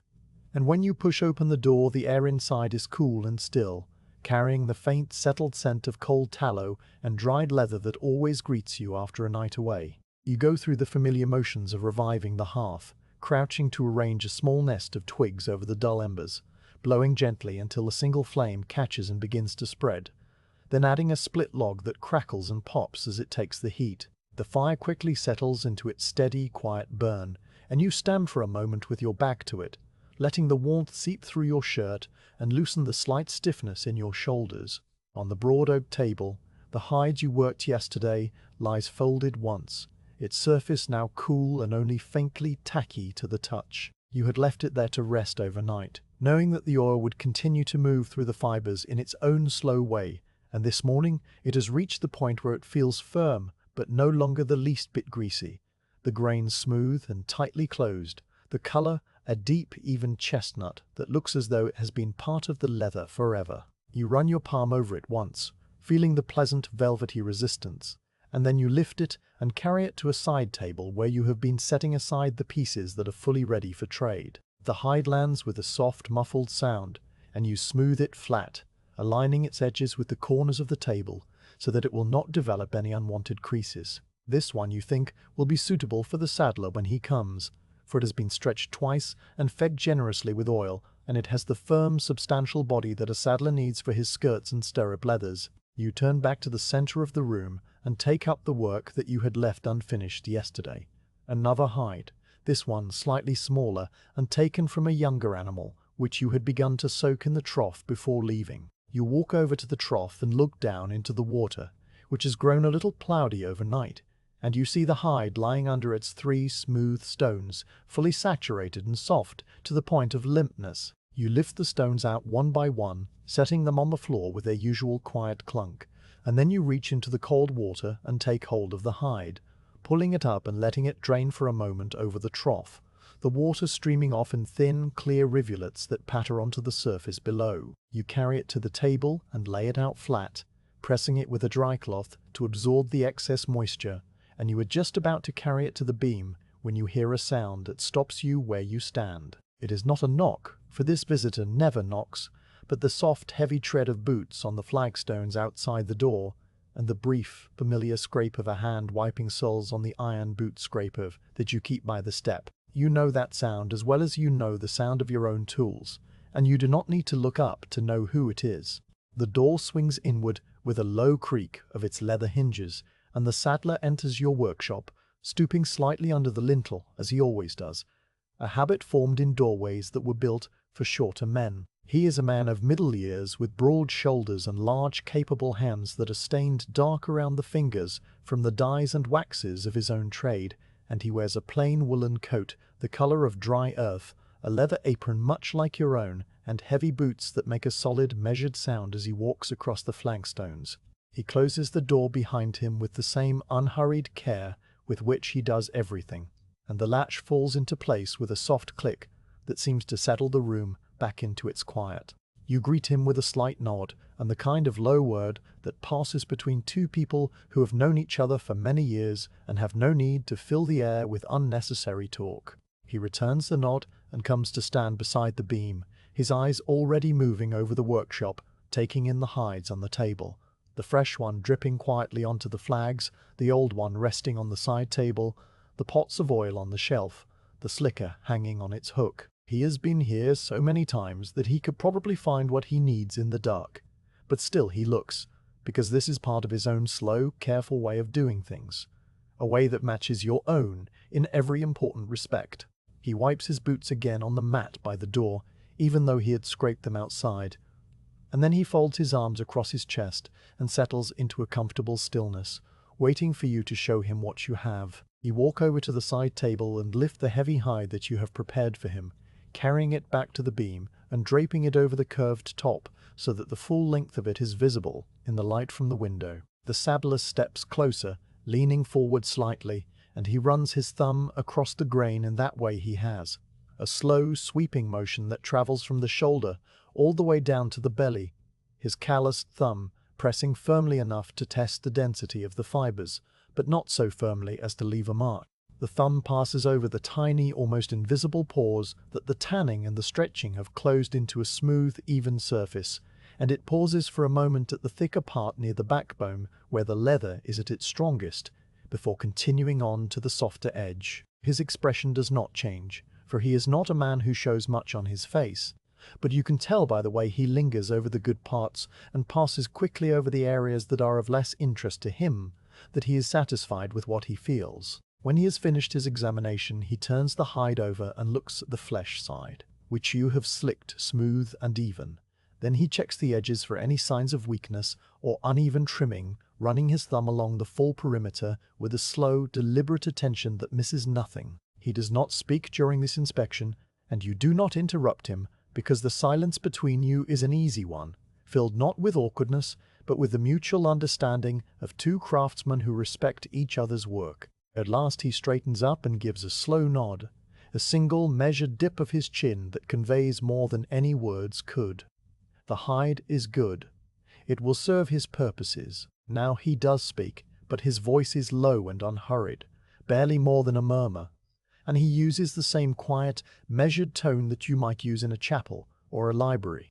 He tells you that he is working on a new saddle for a gentleman farmer from the next parish, a man who rides out every morning to inspect his fields and needs leather that will hold its shape through rain and sun and the constant friction of the stirrup straps. The saddle skirts, he says, must be cut from leather that is thick and firm, but not so stiff that it will crack at the flex points, and the stirrup leathers need to be strong and pliable, with a close, tight grain that will not stretch out of shape with use. He pauses between his sentences as if weighing each word, and you listen with the same quiet attention that you give to the sound of the slicker on the beam, letting his requirements settle into your mind, without any sense of hurry or pressure. You have worked with him long enough to know exactly what he needs without his having to describe it in great detail. But still he describes it, because that is his way, and you do not mind the extra words. You point to the hide on the beam and tell him, in your own quiet way, that this one has been stretched twice and oiled 3 times, once with a light coat before the stretching, once with a heavier feeding during the flexing, and once with a final sparing dressing to close the grain. The cod oil, you say, was cut with a little more tallow than usual, to give it the firmness he wants, and the neatsfoot oil was kept light, so that the leather would not become too supple for saddle work. He listens to this without interrupting, his eyes moving between the hide and your face, and when you are finished, he gives another of those slow, approving nods. He reaches into the pocket of his coat and takes out a small, flat piece of chalk, white and soft, the kind that tailors use for marking cloth, and he makes a tiny mark on the corner of the hide, a mark so faint that no one but the 2 of you would ever notice it. This mark means that the hide is his, set aside for his use, and that you will not sell it to anyone else before he is ready to take it. He puts the chalk back into his pocket and turns his attention to the other hides that you have been working on, the ones that are not yet finished, still resting in various stages of softness on the table and the shelves. He does not touch them, for he trusts your judgment, but he looks at them with a kind of quiet, professional curiosity, the way a baker might look at a field of wheat or a potter at a mound of unfired clay. He asks after the younger hide that you are about to stretch, the one that came from a smaller animal and has a finer, closer grain. You tell him that it will be ready in a day or 2, that it will be softer than the heavy saddle leather, better suited perhaps for the shoemaker who prefers a tighter texture for his winter boots. The saddler considers this for a moment, then says that if the shoemaker does not take it, he himself might have a use for it as a lining for the gentleman's saddle, something soft against the horse's back. You nod, and you make a small mental note of this, storing it away with all the other small facts and preferences that you carry in your mind about the craftsmen who depend on your leather. For a little while longer, the saddler stands in the workshop, not speaking, not moving, just being there in the quiet of the morning. He looks around at the familiar things, the beam with its gleam of oil, the slicker hanging on its hook, the fire burning steadily in the hearth, and you get the sense that he is storing up the calm of the place to take with him into his own busy workshop, where the smell of wax and the sound of stitching will fill the air. The 2 of you have done this many times before, standing together without the need for words, and it is a comfortable, easy silence that neither of you feels any compulsion to break. Outside, the lane is beginning to stir, and you can hear the distant murmur of voices, the clink of a bucket at the well, the soft thud of a horse's hooves on packed earth. But these sounds seem to belong to a different world entirely. Inside the workshop, time moves at its own pace, and that pace is slow. Eventually, the saddler stirs, shifting his weight from one foot to the other, and he gives you a final nod that means he is going now. You walk with him to the door, and he pauses with his hand on the latch, turning back to look once more at the hide on the beam, his hide now marked with its tiny chalk sign. He says so quietly that you almost do not catch it, that he will send his apprentice to collect it in a few days, once the saddle is ready for its leather, and that he is in no hurry, that the gentleman farmer can wait a little longer for a thing that is made well. You tell him that the hide will be here, and that you might have the softer one ready too by the time the apprentice comes, if the shoemaker does not claim it first. He nods again, once, and then he opens the door and steps out into the grey morning light, stooping again under the lintel and pulling the door closed behind him with the same careful, quiet motion with which he had opened it. The workshop feels slightly different now, not because the saddler has taken anything away, but because his presence has left a small, calm imprint on the air, a kind of echo of his steadiness that lingers for a few minutes after he is gone. You stand near the door, listening to his footsteps fade along the lane, the solid, regular tread of his boots gradually blending into the other sounds of the town, until you can no longer tell which sounds are his and which belong to the morning itself. Then you turn back to the room and let your eyes travel over the beam, the table, the trough, the fire, taking in the quiet, orderly state of everything, and you feel the familiar, gentle pull of the work that is waiting for you. You go first to the side table and lift the heavy hide that the saddler marked with his chalk, and you carry it to a shelf near the back of the workshop, where you keep the finished pieces that are spoken for. You lay it flat, smoothing it with your hands one more time, and you leave it there in its own quiet space, ready for the day when the apprentice will come to collect it. Then you return to the younger hide that you had been about to stretch when the saddler arrived, the one that is still damp and cool from its overnight soak, and you lift it from the table and carry it to the beam. You drape it carefully over the curved top, centering it along the backbone and smoothing out the small wrinkles that have formed during its time in the trough, and you take up the slicker from its hook, feeling its familiar weight settle into your hands. The first stroke is light and slow, the slicker gliding over the wet leather with a soft dragging sound, and then the second stroke follows, and the third, and soon you have fallen back into the old comfortable rhythm that the saddler's visit has only briefly interrupted. As you work, you think in a distant, unfocused way about the saddle that will be made from the leather you have just set aside, the way the saddler will cut it into skirts and stirrup leathers, the way it will carry a rider over the fields in all weathers, the way it will carry a rider over the fields in all weathers, the way it will darken and polish with use until it takes on the character of the man who sits upon it. These thoughts are not urgent, and they do not distract you from the work at hand, for the slicker continues its steady, repetitive motion, and your hands know exactly what to do without any guidance from your mind. The morning passes around you in its slow, ordinary way, the fire ticking and settling, the light shifting from grey to pale gold, and the hide on the beam gradually softens and spreads under the repeating stroke of the tool, just as the one before it did, just as the one after it will do. The saddler's visit has come and gone like a small, quiet ripple on the surface of a pond, and your workshop returns to its usual deep stillness, filled only with the sound of the slicker and the scent of leather and oil, until the hour comes when you will stop to eat your bread and cheese and rest your hands, and the afternoon's work will follow on from the morning's in the same unbroken, unhurried flow. The morning after the saddler's visit comes with a slow grey light that seems to rise not from the sun but from the sky itself, a soft luminescence that fills the workshop without casting any sharp lines or deep shadows. You have been at the beam for perhaps an hour already, working the younger hide that you began stretching yesterday, and the slicker moves back and forth in its steady, quiet rhythm, pressing the last of the moisture from the fibers and smoothing the grain into an even, tight surface. The fire in the corner hearth has burned down to a bed of glowing embers, and you pause now and then to add a small log or to stir the coals with the iron poker, watching the sparks rise in brief, orange spirals before they fade into the dim air. The workshop smells of oil and leather and the faint, clean scent of beechwood smoke,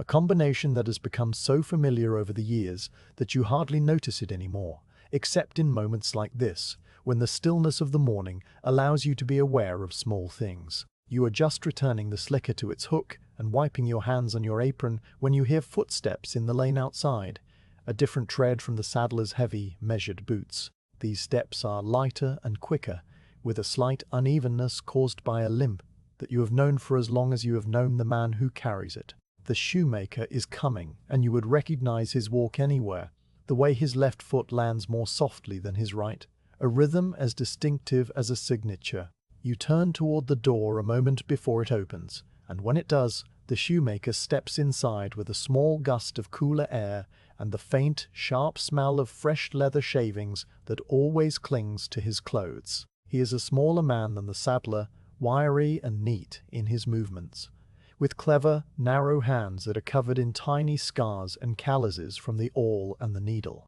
He wears a short canvas apron over his coat, and under one arm he carries a wooden last, the shaped form of a foot that he uses to build and repair shoes. The last is made of pale beechwood, worn smooth from years of handling, and it is sized for a man's winter boot,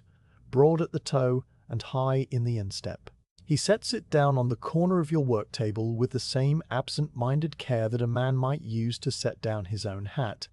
and then he straightens up and looks around the workshop in his usual brisk, observant way, his eyes darting from the beam to the shelves, from the soaking trough to the pile of unfinished hides. Everything he sees he notes, and you can almost hear the small calculations running through his mind as he matches what he sees to the needs he has carried with him from his own shop. You greet him with the same quiet familiarity you used with the saddler, a few low words that are less about information and more about the simple acknowledgement of one craftsman to another. He answers in kind, his voice slightly higher than the saddler's, but just as unhurried, just as calm. And then he turns his full attention to the reason he has come. He needs leather for a pair of winter boots, he explains. And he tells you about the customer, as though he is telling you a small, unimportant story.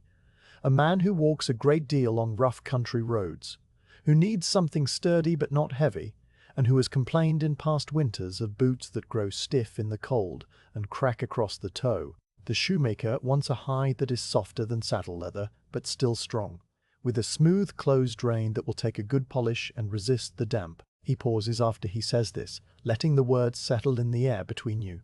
And then he adds that he would also like the leather to be slightly thinner than usual, since the boots will be lined with shearling for warmth. You listen to all of this, nodding once or twice, and then you walk to the table where several hides are lying in various stages of completion, their surfaces ranging from the deep, glossy brown of the fully oiled saddle leather to the paler, more matte finish of pieces that have been stretched but not yet given their final dressing. You look over them with a slow, appraising eye, running your hand lightly over each one to test its temper, and you select a hide from the middle of the pile that you think might suit the shoemaker's purpose. It is a medium-weight ox hide, taken from an animal that was neither too young nor too old, and it has a naturally fine grain with no visible scars or weaknesses. You had stretched it once yesterday and given it a light coat of oil, enough to soften it, but not so much that it has lost its body. You carry it to the beam and drape it over the top, so that the shoemaker can examine it properly, stepping back to give him room.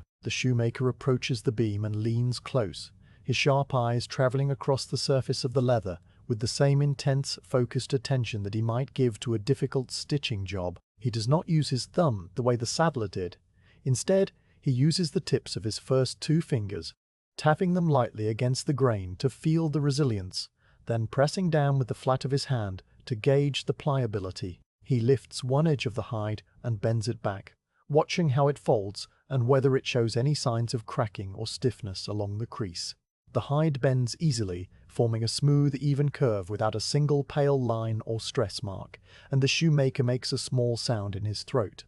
A low, thoughtful hum that you have learned over the years is a sign of approval. He turns the hide over and examines the flesh side, running his nail lightly over the nap to test for any loose fibers or uneven areas, and then he lets the edge fall back onto the beam with the same quiet, satisfied finality that the saddler had shown. When he looks up at you, his expression is serious but not displeased, the expression of a man who has found something that meets his standards but who never allows himself to be too easily satisfied. He asks in his calm, precise way whether you could give this hide one more dressing of neat's foot oil, a light coat only, just enough to increase the suppleness without making it too soft for the boot's structure. He wants the leather to be able to move with the foot, he explains, to flex easily at the toe and the ankle, without ever losing its shape. You consider his request for a moment, turning over in your mind the current state of the hide and how much oil it has already absorbed, and then you nod. One more light coat of neat's foot oil, you tell him,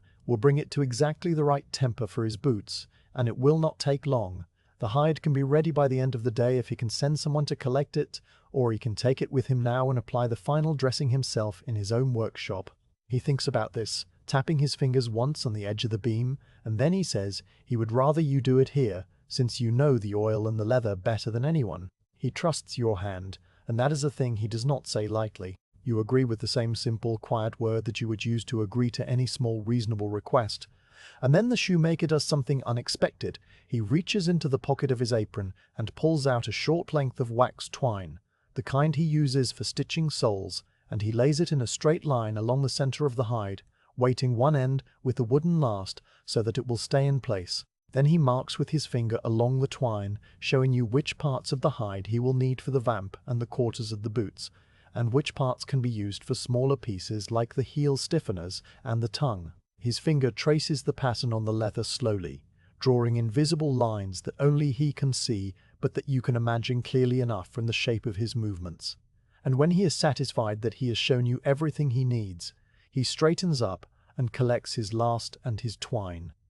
tucking them back into the crook of his arm. The two of you stand for a moment in the familiar, easy quiet that always follows these visits. A quiet that is not empty, but full of the things that have been understood without being spoken. You tell him that the hide will be ready by evening, that you will give it the neat's foot oil and work it once more with the slicker to close the grain, and that he can send his apprentice at any time after the midday bell tomorrow. He nods, a single crisp movement that is somehow more definite than the saddler's slow nod, but no less sincere, and then he turns and walks to the door, his uneven gait making a soft, irregular rhythm on the flagstones. He pauses with his hand on the latch and looks back over his shoulder, not at you, but at the hide on the beam, as if he is already seeing the boots that will be cut from it.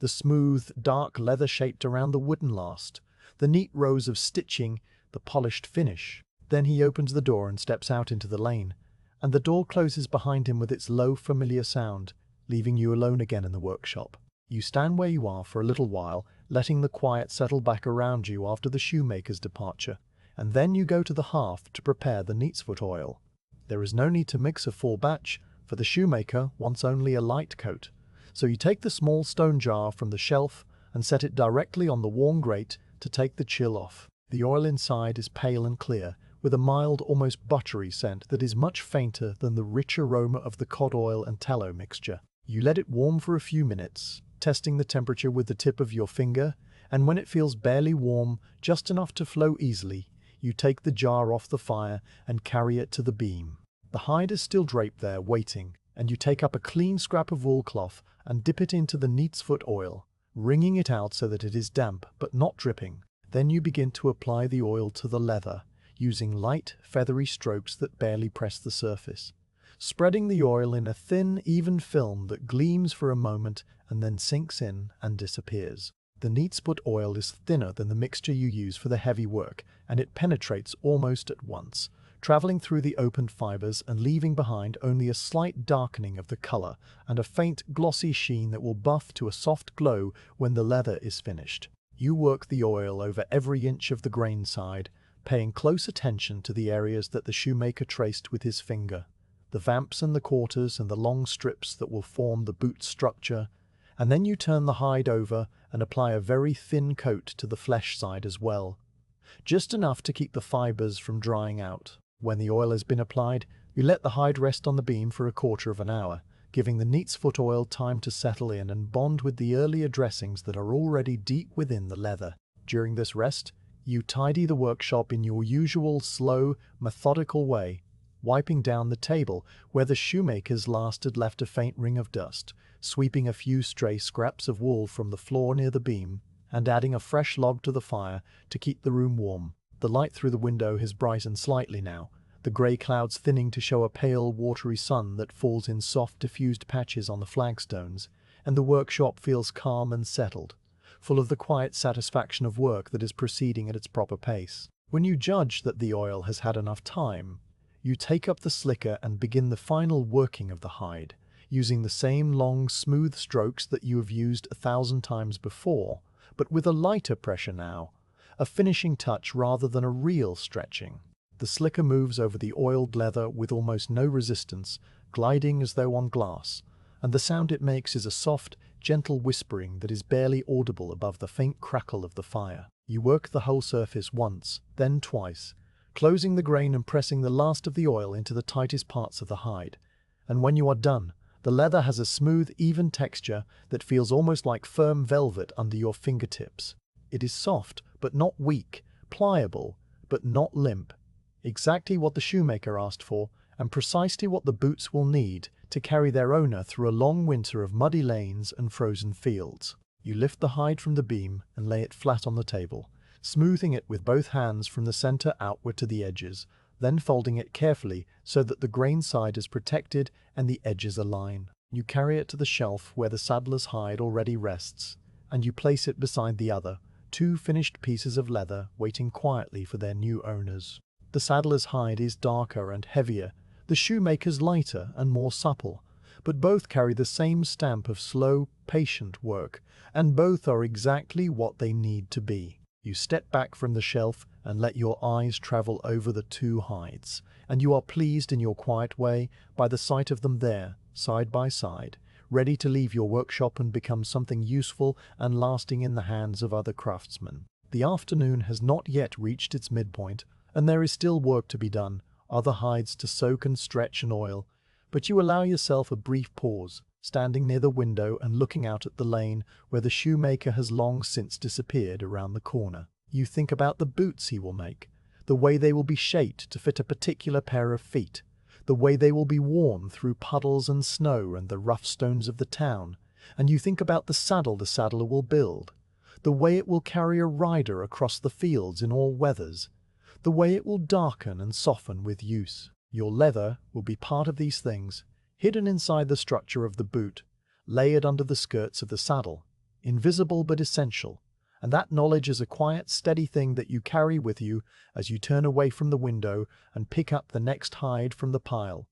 ready to begin the work again. By the fourth day, the workshop has settled into a rhythm so deep and steady that it feels less like a series of tasks and more like a single, continuous breath drawn out across the hours. The pile of hides that arrived stiff and unyielding on the carter's cart has been transformed, piece by piece, through the patient cycles of soaking, stretching, oiling, and flexing, into a collection of leather that is now soft, pliable, and almost ready for the hands of the saddler and the shoemaker. What remains is the final stage, a stage that requires no heavy labor, no fresh oil, and no further work on the beam, but rather a slow, meticulous finishing that will close the grain, even out the surface, and give each hide the polished professional appearance that marks it as the product of a currier who takes pride in his work. This is the work of the fourth day, and you approach it with the same quiet, unhurried attention that you have brought to every part of the process. The morning light falls through the window in a pale, clean wash,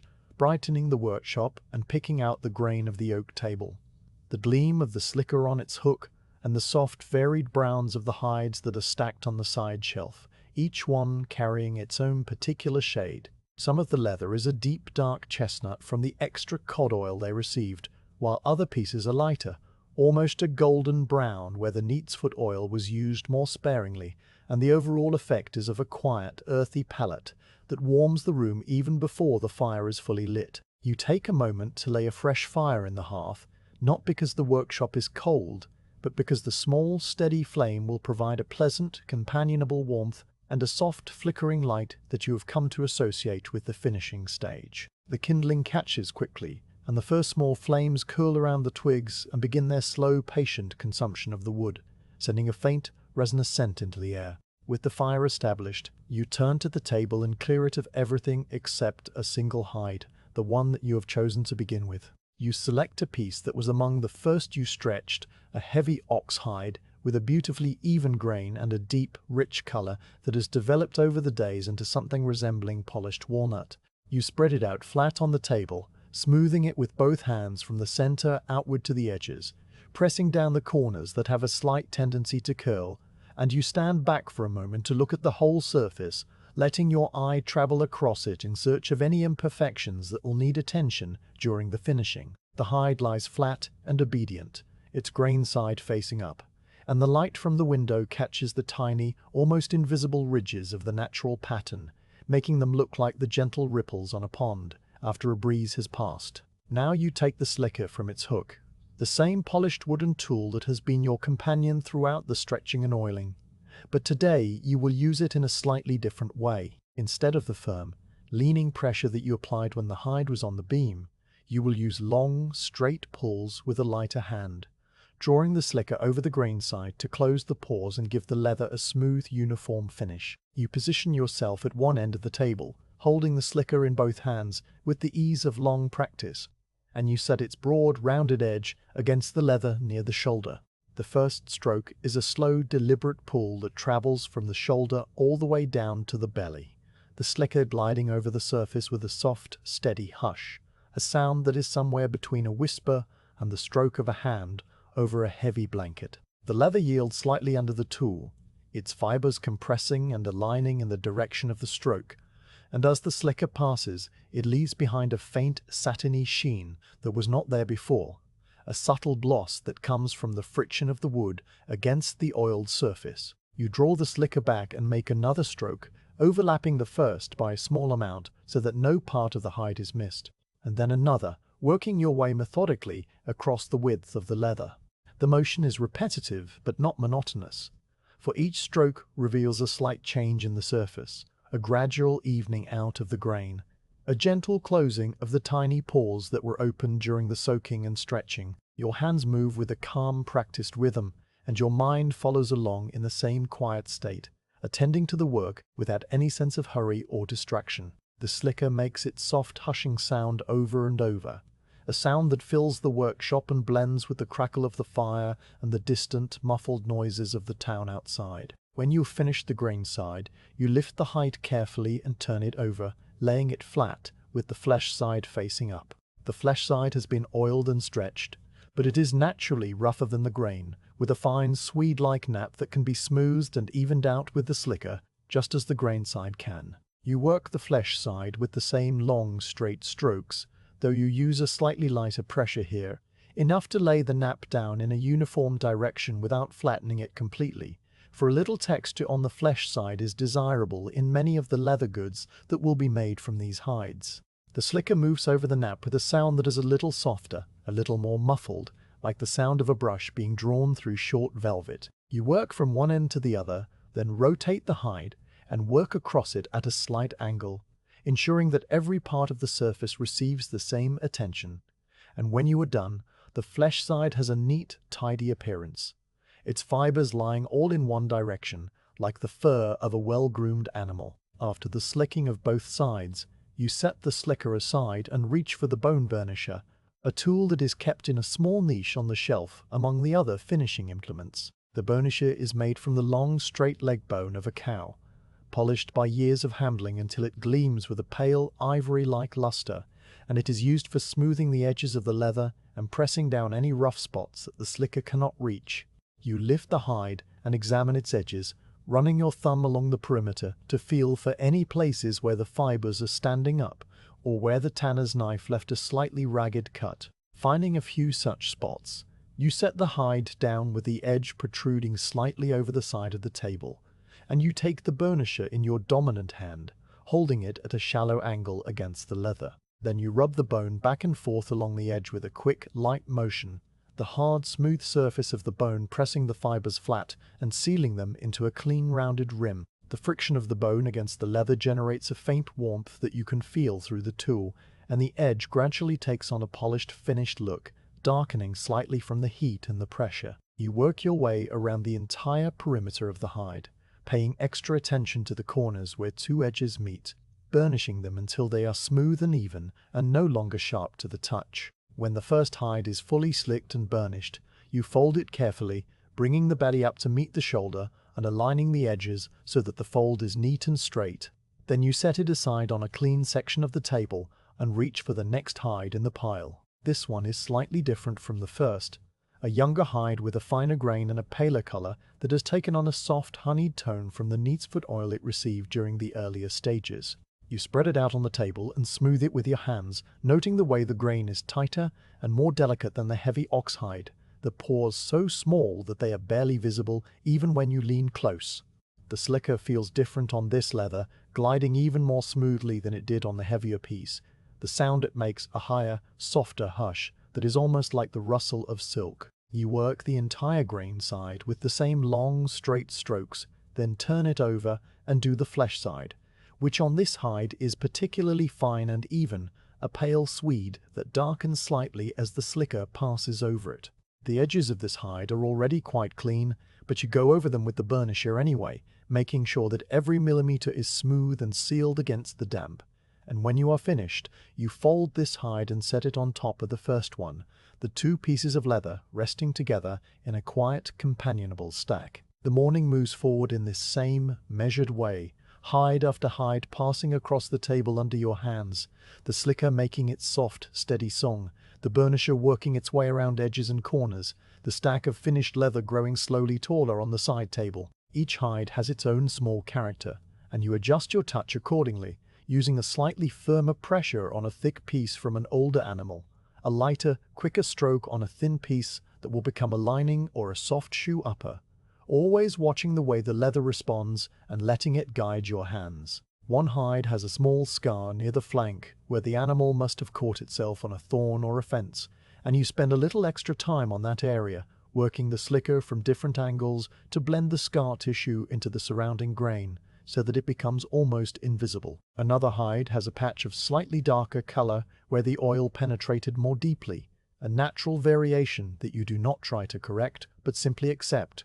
knowing that the saddler and the shoemaker will find ways to use these variations to the best advantage when they cut their patterns. The work is repetitive, but it is not tedious, for each hide offers its own small variations on the same theme, and there is a quiet satisfaction in seeing the pile of unfinished leather shrink while the pile of finished leather grows. At one point, you pause to rest your hands and to drink a cup of water from the pitcher that you keep on the windowsill, the water cool and clean and tasting faintly of the stone from which it was drawn. You stand by the window, looking out at the lane where a slow, thin rain has begun to fall, the drops so fine that they seem to hang in the air rather than fall, misting the glass and softening the outlines of the buildings across the way. The rain is too gentle to make any real sound, just a faint, susurrating hush that blends with the quiet of the workshop, and you watch it for a little while, before turning back to the table and the waiting leather. The fire has burned down to a bed of red coals,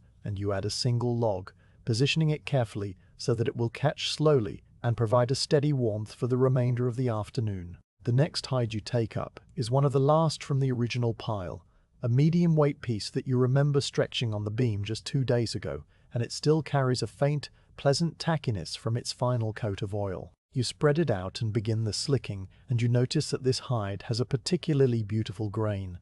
a pattern of fine, parallel lines that run from the shoulder to the belly, like the grain in a piece of well-sawn oak. The slicker follows these lines naturally, almost without any guidance from you, and the resulting finish is so smooth and even that you take an extra moment to admire it, running your palm over the surface and feeling the silky, cool texture that lies somewhere between fabric and stone. You burnish the edges with the bone, taking extra care around the corners, and then you fold this hide and add it to the stack, which has now grown to a substantial height, the different shades of brown forming a layered pattern that is pleasing to the eye. When the last hide from the pile has been slicked and burnished, you stand back and look at the table, which is now covered with folded pieces of finished leather, each one soft and supple, each one carrying the deep, warm tones of properly dressed hide, each one ready to leave your workshop and begin its new life as a saddle skirt, or a boot vamp, or a stirrup leather. The table looks like a display of the currier's art, and you feel a quiet, unspoken satisfaction in the completeness of the work, the knowledge that every hide that arrived stiff and unyielding has been brought to its full potential through patience and skill, and the slow, steady application of simple tools. But the finishing is not entirely complete, for there is one more small task that you always perform before the leather is truly ready. You go to the shelf and take down a piece of clean, coarse linen that you use for the final wipe down, and you dampen it slightly from the water pitcher, wringing it out until it is barely moist. Then you take each hide from the stack, unfold it, and wipe it gently on both sides, removing any last traces of dust or stray fibers that might have settled during the slicking and burnishing. The damp cloth leaves a faint, temporary darkening that fades almost at once, and the leather seems to glow a little brighter after this final touch, its surface clean and fresh and perfectly prepared. You refold each hide carefully after wiping, smoothing the folds and pressing the edges flat,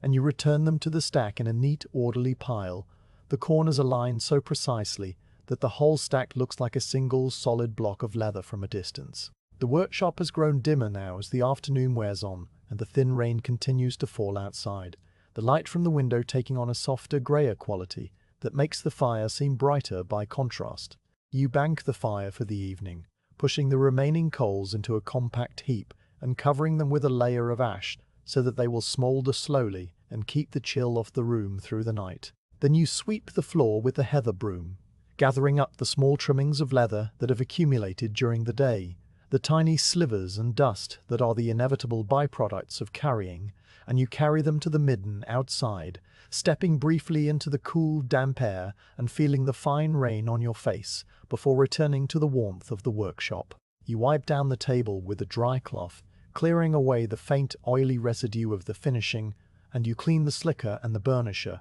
wiping them carefully and returning them to their proper places on the hooks and the shelf. The oil pots are covered, the soaking trough is drained and rinsed. The stretching beam is wiped clean and left to dry, and every tool and surface in the workshop is restored to a state of quiet readiness for the next load of hides that will arrive from the tannery in the days to come. At last, you stand in the center of the room and let your eyes travel over everything one final time. The stack of finished leather on the table, the tools hanging in their places, the fire murmuring softly under its blanket of ash, the window growing dark with the early evening. The workshop feels settled and content, as though it too is satisfied with the work that has been done, and you feel the deep, calm tiredness that comes from a long day of quiet, careful effort. You take your apron from its peg and fold it, laying it over the stool by the hearth, and you pull on your coat, fastening the buttons with slow, deliberate fingers. Tomorrow, the saddler's apprentice will come for the heavy hide with the chalk mark,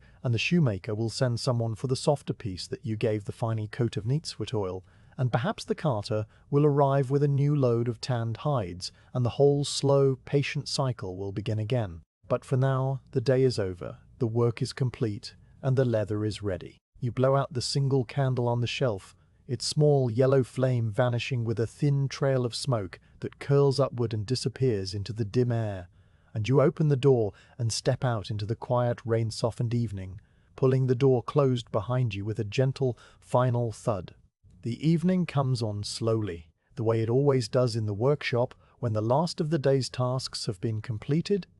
and there is nothing left to do but close the space down and leave it to its own quiet darkness. You stand near the window for a little while, looking out at the lane where the thin rain has stopped and left behind a clean, washed stillness. The cobbles gleaming faintly in the last of the grey light, the air itself seeming to hold its breath as the day lets go. The sky above the rooftops is a soft, even grey, without any colour or drama, just a pale, fading dome that will soon deepen into the longer darkness of the night. A single bird crosses the window's frame, a dark shape moving without hurry from one invisible point to another, and then it is gone, and the sky is empty again. You watch the emptiness for a moment longer, then you turn away from the glass and let your eyes travel over the workshop one final time. The stack of finished leather sits on the side table where you left it, the hides folded neatly and aligned with care, their surfaces carrying the deep, varied browns that are the signature of properly curried leather. You walk over to the table and run your hand lightly over the topmost hide, feeling the cool, smooth grain that has been closed and polished by the slicker, the edges that have been burnished to a clean, rounded finish, and you are satisfied that the work is complete. There is nothing more that these hides need, nothing more that they can receive from your hands, and tomorrow some of them will leave the workshop to begin their new lives in the saddler's shop and the shoemaker's stall, while others will remain on the shelf until the next customer comes. You have done what you set out to do when the carter first arrived with his stiff, heavy load, and the knowledge of that completion is a quiet, settled thing, like the embers in the hearth that glow without flame. You go to the shelf and take down a length of hemp cord, thin but strong, the kind you keep for bundling leather when it is ready for collection. You return to the table and separate the stack into two smaller piles, one for the saddler and one for the shoemaker, though you leave the shoemaker's hide on top of the pile where it can be easily found by whoever comes to fetch it. You take the first hide from the saddler's pile and fold it once more, pressing the crease firmly with the heel of your hand. Then you lay the cord across it and begin to tie a simple, loose knot, the kind that holds the leather together without denting or marking it. The cord is rough under your fingers, and it makes a faint, scratching sound as you draw it tight, a sound that is soon lost in the quiet of the room. You tie a second bundle of the remaining hides, working with the same slow, careful motions, and then you carry both bundles to a shelf near the front door, where they will be within easy reach when the saddler's apprentice and the shoemaker's boy come to collect them. You place them side by side, the hemp cord pale against the dark leather, and you step back, letting your hands fall to your sides. The stretching beam stands in its corner, its long, curved surface now white clean, and only faintly gleaming in the low light, the drip tray below it empty and dry. You walk over to the beam and run your hand along it one last time, feeling the familiar, satiny smoothness of the wood that has been fed with oil so many times it seems almost alive a thing with a memory of every hide it has ever held. There is no need to do anything more to it tonight, for it is ready for the next round of work, whenever that may come. But still you touch it, the way a farmer might touch the gate at the end of a field, or a baker might touch the rim of the cooling oven. It is a small, wordless gesture of acknowledgement, and then you turn away and go to the hearth. The fire has burned down to a bed of deep red coals that pulse faintly with their own slow breath, and you kneel before it and take up the iron poker, using the tip to push the remaining embers into a compact heap at the back of the grate. Then you take a small scoop of ash from the bucket beside the hearth and sprinkle it over the coals, covering them with a thin grey blanket that will hold in the warmth and keep them alive through the night. The ash falls softly, without a sound, and the glow of the coals dims to a faint orange blush that is barely visible under the grey layer. You know that in the morning, when you push aside the ash and blow gently on the embers, the fire will return as though it has never been out, ready to warm the workshop for another day of soaking and stretching and oiling. The hearth is tidy now, the tools all put away, the floor swept clean, the iron pots covered and the oil jars stoppered, and the workshop feels as calm and orderly as it has ever been. You stand up slowly, feeling the gentle protest in your knees from kneeling on the hard stone, and you stretch your arms once, a long, slow stretch that pulls at the muscles of your back and shoulders, the muscles that have been working since early morning and that now carry the pleasant, dull ache of honest effort. You do not hurry the stretch, for there is no need to hurry anything at this hour, and when you let your arms drop, you feel looser and calmer, as though the stretch has released not just the tension in your body, but also the last lingering hold of the day's focus. The workshop is ready to be left, and you are ready to leave it. You go to the peg by the door and take down your heavy leather apron, the one that has protected your clothes through all the stages of the work, the one that is stained with cod oil and tallow and neatsfoot oil, the one that bears the marks of countless wipings of your hands. You fold it carefully, bringing the hem up to meet the neck strap and smoothing it flat against your chest. Then you lay it over the back of the wooden stool where you sit to rest and eat your bread and cheese. The apron will wait there through the night, and in the morning you will put it on again, and the familiar, comforting weight of it will settle around your neck and waist, and the day will begin. Beside the apron, you place the cloth that you used for cleaning, and the rag that you used for oiling, folding them both, and setting them in a neat pile, ready to be taken up when they are needed next. Now the only light in the workshop comes from the single candle that sits on the shelf near the door, a stubby beeswax candle that has burned down over many evenings, and that now flickers with a small steady flame, casting long unsteady shadows that shift and dance on the lime-washed walls. You walk to the shelf and stand before the candle, looking at the way the flame moves in response to the faint, almost imperceptible currents of air that drift through the room, the way it bends and straightens, the way it casts a small, warm circle of light on the wood beneath it. The candle has been a quiet companion through many late hours, and blowing it out is the last act of every day,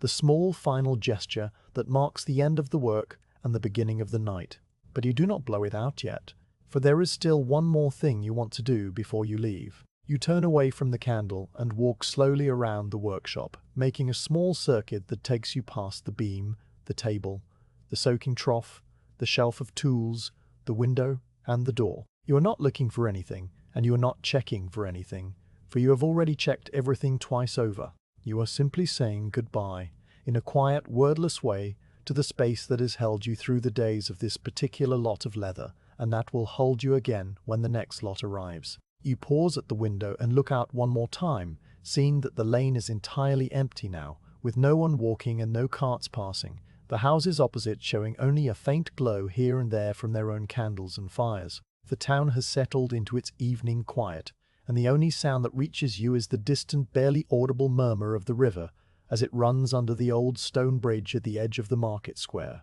a sound that is more of a presence than a noise, as constant and unremarkable as the beating of your own heart. At the door you stop and take your coat from the hook where it hangs, a heavy woolen coat that is dark with age and patched at the elbows with pieces of softer cloth. You put it on slowly, fastening the buttons one by one, feeling the warmth of the wool settle around your shoulders, and you take your hat from the peg above the coat. a plain, brimmed hat of felt that keeps the rain off and the heat in. You are dressed for the walk home now, and there is nothing left to do but blow out the candle and step outside. Yet you linger for a moment longer, your hand resting lightly on the iron latch, your eyes moving over the dim shapes of the workshop. The beam, the table, the stools, the shelves, the trough, the hearth, all of them are as familiar to you as the lines in your own hands, and you feel a quiet, steady affection for them, not as things but as presences, as the silent partners in a trade that you have practiced for so long that it has become inseparable from who you are. The workshop is more than a room. It is a kind of living memory, a place where every tool and every surface holds the accumulated knowledge of years, and leaving it each evening is like closing a book that you know you will open again in the morning to find the story exactly where you left it. At last, you lean forward and blow gently on the candle, your breath making the flame shiver and dance for a moment before it goes out, and the workshop is plunged into a deep, soft darkness that is not frightening but comforting. The darkness of a familiar room at rest. The smell of the extinguished wick hangs in the air for a moment, a thin, smoky thread that soon dissipates into the other, deeper smells of leather and oil and wood smoke. You stand still in the darkness for a beat, letting your eyes adjust, and then you lift the latch and open the door, stepping out into the lane. The evening air is cool and clean, washed fresh by the rain that fell earlier, and it carries a blend of smells that is particular to the town at this hour: the damp stone of the walls, the faint sweetness of wet thatch, the distant tang of wood smoke from a dozen chimneys, the earthy scent of the river. You close the door behind you and hear the latch click into place, a small, final sound that seems to echo in the stillness. And then you begin to walk, your boots making a slow, steady sound on the cobbles, a sound that is not loud enough to disturb anyone, but is simply there, a quiet rhythm that marks your progress through the streets. The town is almost entirely dark now, with only a few candles glowing in upper windows, their light too weak to reach the ground, and the shapes of the buildings are soft and indistinct, their edges blurred by the darkness and the lingering mist that rises from the river. You know every step of the way home, every corner and every turning, every uneven cobblestone and every low doorstep, and you walk without needing to think about where you are going, your feet carrying you along the familiar route as though they have a memory of their own. As you walk, the quiet of the town wraps around you like a blanket, and you hear the small, ordinary sounds of the evening: a dog shifting in its sleep in a doorway, the faint creak of a shutter settling, the distant, hollow call of an owl somewhere beyond the town wall. These sounds do not disturb the silence, but rather deepen it. The way small ripples on a pond deepen the stillness of the water, and you move through them without hurry, your breath rising in faint, pale clouds that vanish almost as soon as they form. You pass the dark bulk of the saddler's workshop, its shutters closed and its door firmly shut, and a little further on, you pass the shoemaker's stall, where a single, tiny light still burns in the back room. The shoemaker perhaps working late on a pair of boots, his needle dipping in and out of the leather in the same steady rhythm that you know so well. You do not stop, and you do not call out, but the sight of that small light is a quiet reassurance, a reminder that you are part of a community of craftsmen who all work in their own ways, at their own paces, toward the same unspoken goal of making things that are good and lasting. The lane narrows as you leave the market square behind, and the buildings press a little closer on either side, their upper stories leaning inward as though they are sharing a secret. You walk under the low, dark arch of a timber-framed passageway, your footsteps echoing briefly in the confined space, and then you emerge onto a quieter street where the houses are smaller and the gardens are larger, the dark shapes of trees visible as deeper shadows against the sky. Your own house is at the end of this street, a modest timber-framed building with a thatched roof, and a small front garden where a few herbs grow in a patch beside the door,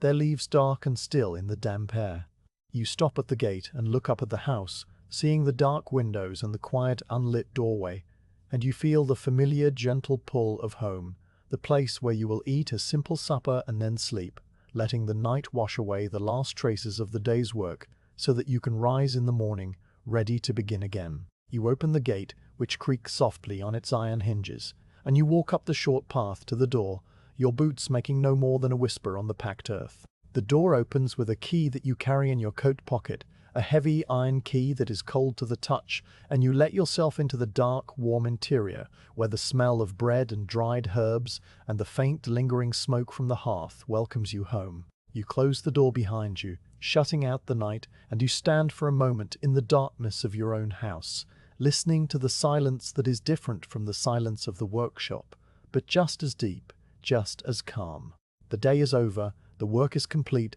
and the leather you have spent so many hours soaking, stretching, oiling and finishing is resting on its shelf, waiting for the morning when it will leave your hands and pass into the hands of others. The cycle will begin again when the carter arrives with a new load of hides from the tannery, stiff and dry and smelling of oak bark, and you will begin again too, filling the trough with water, lighting the fire in the hearth, warming the oils, and taking up the slicker for the first slow stroke across the beam.